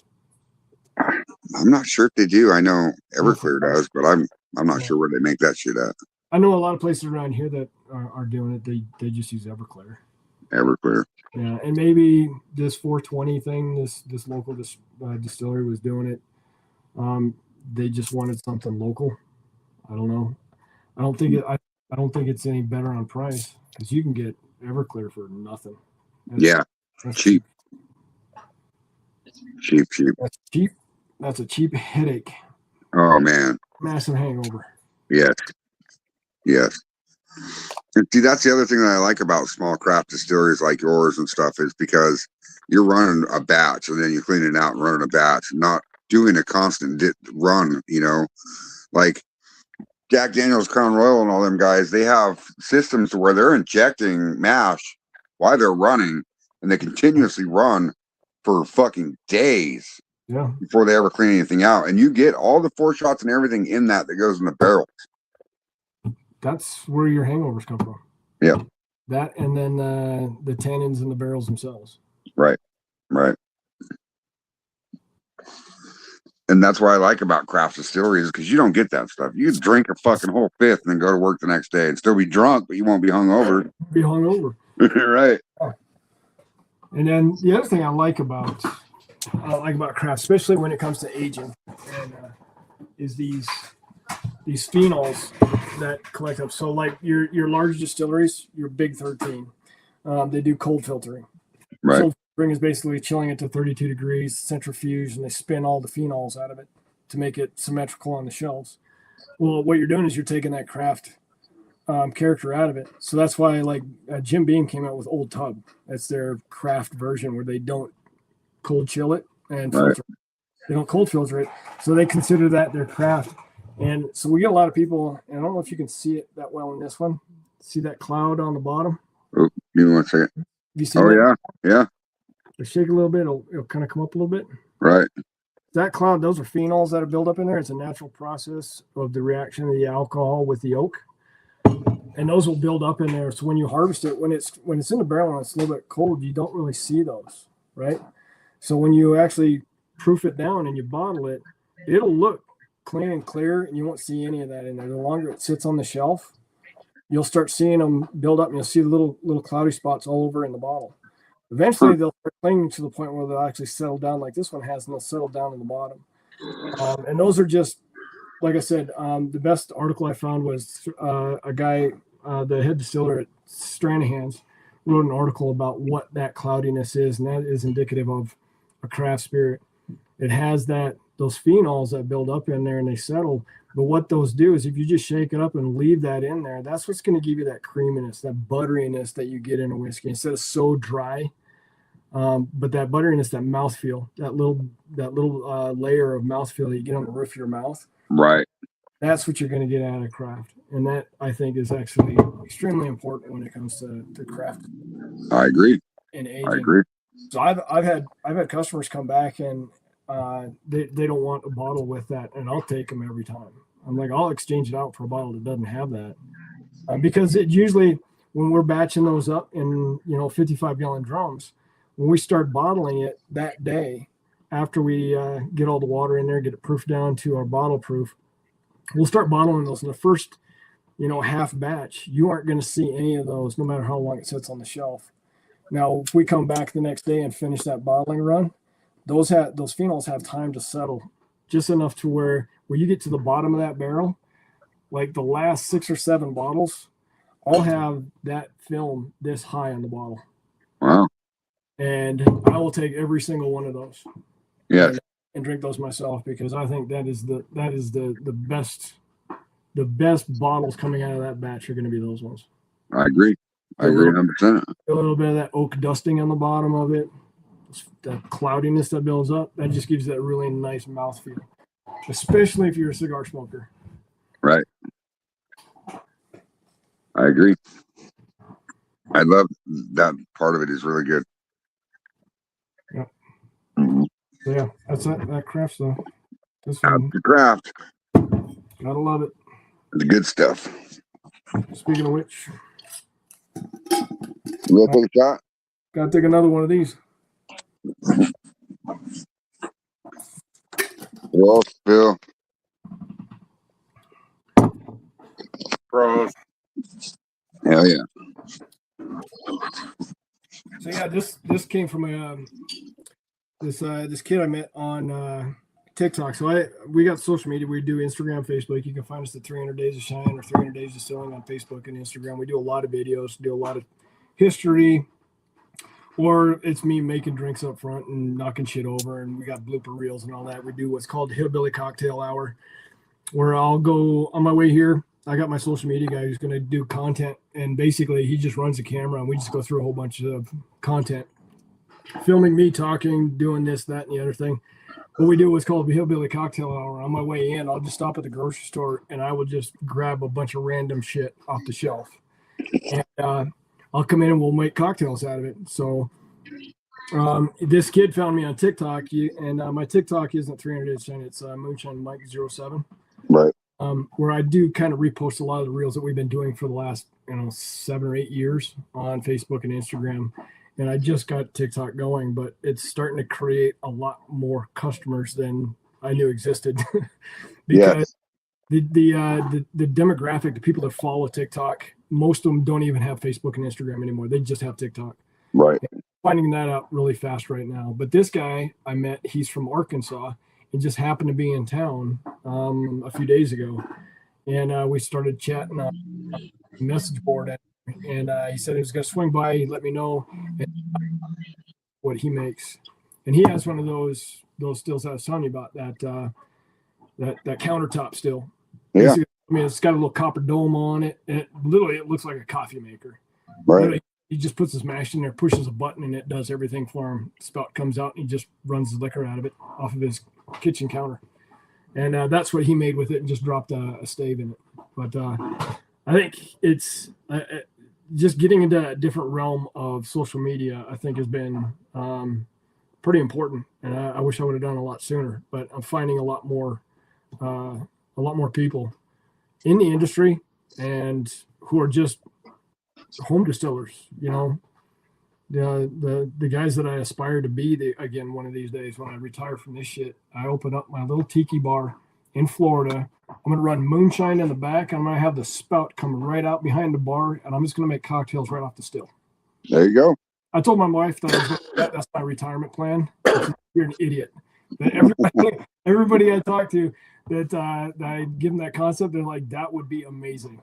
Just right. Mason jar filling up behind a bar. I don't have bottles and everything everywhere. I just got mason jars that are being filled, and all I'm doing is making cocktails with it. Making cocktails, baby. Yeah. Slinging cocktails. Yep. Hell yeah. That's freaking sounds amazing. Florida, huh? Yep. What part are you thinking? I mean, so the EOD schoolhouse, where I went to EOD school in the Army, was in England Air Force Base, Florida. It's right there in Destin, Fort Walton Beach area up in the Panhandle. Okay. And I tell you what, when we go up there the first weekend of every May, they have the EOD memorial. They have the EOD ceremony, memorial ceremony, where they add the names of the fallen EOD techs to the 4 pillars. You got Army, Air Force, Navy, Marines. Every single EOD tech that that's been killed in action is on those panels, on those placards. And every year we add the new names of the year before. So if an EOD tech is killed in the line of duty, his name is added to that. There's a big ceremony goes on. They have a big ball, which is a formal ball. And then they have an auction where they raise money for the EOD Warrior Foundation. So me and my wife try and get down there every year for that in May. And the first year I took her down to that. The second she put her feet in the sand on the beach, I don't think I've ever seen her happier in my life. So my goal is when we retire, we're retiring in Navarre, Florida, which is up in the Panhandle, where she can live out her life with her feet in the sand. Heck yeah. I've got to do something. I mean, I can't not do nothing. Yeah. You know how we are. I know Yeah. you are. There's no such thing as retirement. You got to keep going with something, whether it's a hobby that pays or something, or a Right. hobby just you enjoy doing daily instead of getting up and not having shit to do. So I was like, all I want is just a small tiki bar. I'll make rum and make cocktails out of it. No distribution, no bottling, no labeling. I don't know what the laws are going to say about it, but I'll figure it out. Right. I'm the kind of guy who begs for forgiveness instead of permission. So I do shit until they tell me I can't. Right. Me too. In fact, I bought a car last year. Phil flew up here from Washington. We went to Maggie Valley, North Carolina, to a moonshine festival, and I drove a car up there that didn't have plates on it, and still doesn't have plates on it. What do they call those? Outlaws, baby. Outlaws. They also have a term for it up here. The police actually asked my daughter that when she got stopped because her plates were outdated for like 4 years. Are you what? Tell me in the chat. What's the name for the folks who say they don't have to pay taxes or license their vehicles? Oh yeah. There's a term. It's sovereign citizen. Yes. Are you a sovereign? That's what they asked. Are you a sovereign citizen? Yeah, Like, no, I'm not. My daughter's like, I don't even know what that is. I'm just lazy and didn't license my car for the last 4 years. Right.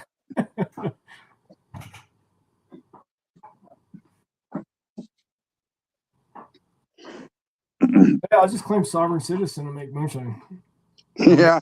I'll make moonshine rum and sell it untaxed out of a little hut, or maybe I'll just do a food cart moonshine, There you go.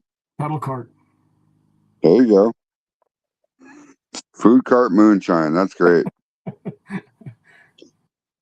I wonder if you could do I guess they do have booze food trucks in Vegas. Yeah, they do. Yeah. You can make your little distillery on wheels. There you go. All right, Phil, what's your favorite cocktail back there?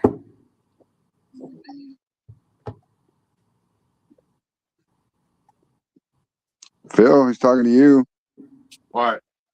He said, "What's your favorite cocktail?" Your favorite cocktail from all of those choices back there? Yeah, it'd be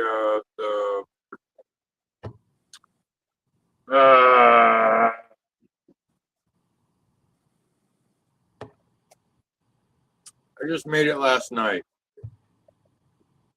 The one from the movie The Big Lebowski. Oh, you like White Russians? Yeah, White Russian. That's it. Yeah, there you go. Got a video. We do. I do a little bit of White Russian. It's not really White Russian though, but it's more like a root beer float. I use our root beer moonshine, coffee creamer, about an ounce of cold pressed coffee in it. That sounds yummy. I like those too. White Russians are good. Yes, they are. Yeah, White Russians are too addicting. They go down too quick. They do. Yes, they do. All right, guys. I think I'm going to end this live for tonight. Thank you for coming on here. We're going to have to definitely do this again sometime in the future. I will get in touch with you probably tomorrow. I'll send you some information. We'll exchange some shirts, maybe some stuff. I'll send you some moonshine, baby. Okay. Yeah, man. Yeah, when we open back up in Keystone, maybe we'll set something up and I can do it from there. That'd be cool. And maybe do it during a festival because they've got a ton of festivals going on up there. The 27th is the Bacon Bourbon Festival. Okay. We'll be serving up there, have the tasting room open. And then they got a jazz, a blues festival. Maybe we try and find something like that. That would be kind of neat. Yeah, definitely. I'll figure out how to get this working on my phone. All right. Yeah, just let me know, and then we'll keep in touch. Like I said, I'll talk to you probably pretty often. I'll probably get annoying. No worries. So the only person that's annoying in my life is lives in my house. I got you. Yep. There's got to be a child, right? It's a couple children. Yeah. Yeah. There's a couple of them. Yeah. No, man, I appreciate you guys having me on. Hopefully it wasn't too boring for your listeners. Me telling the No. story. You're good, man. You're good. We will catch you on the flip side, Phil. I'm gonna check out. You have a good evening too, my friend. All right. We'll see you guys All right, take care. later.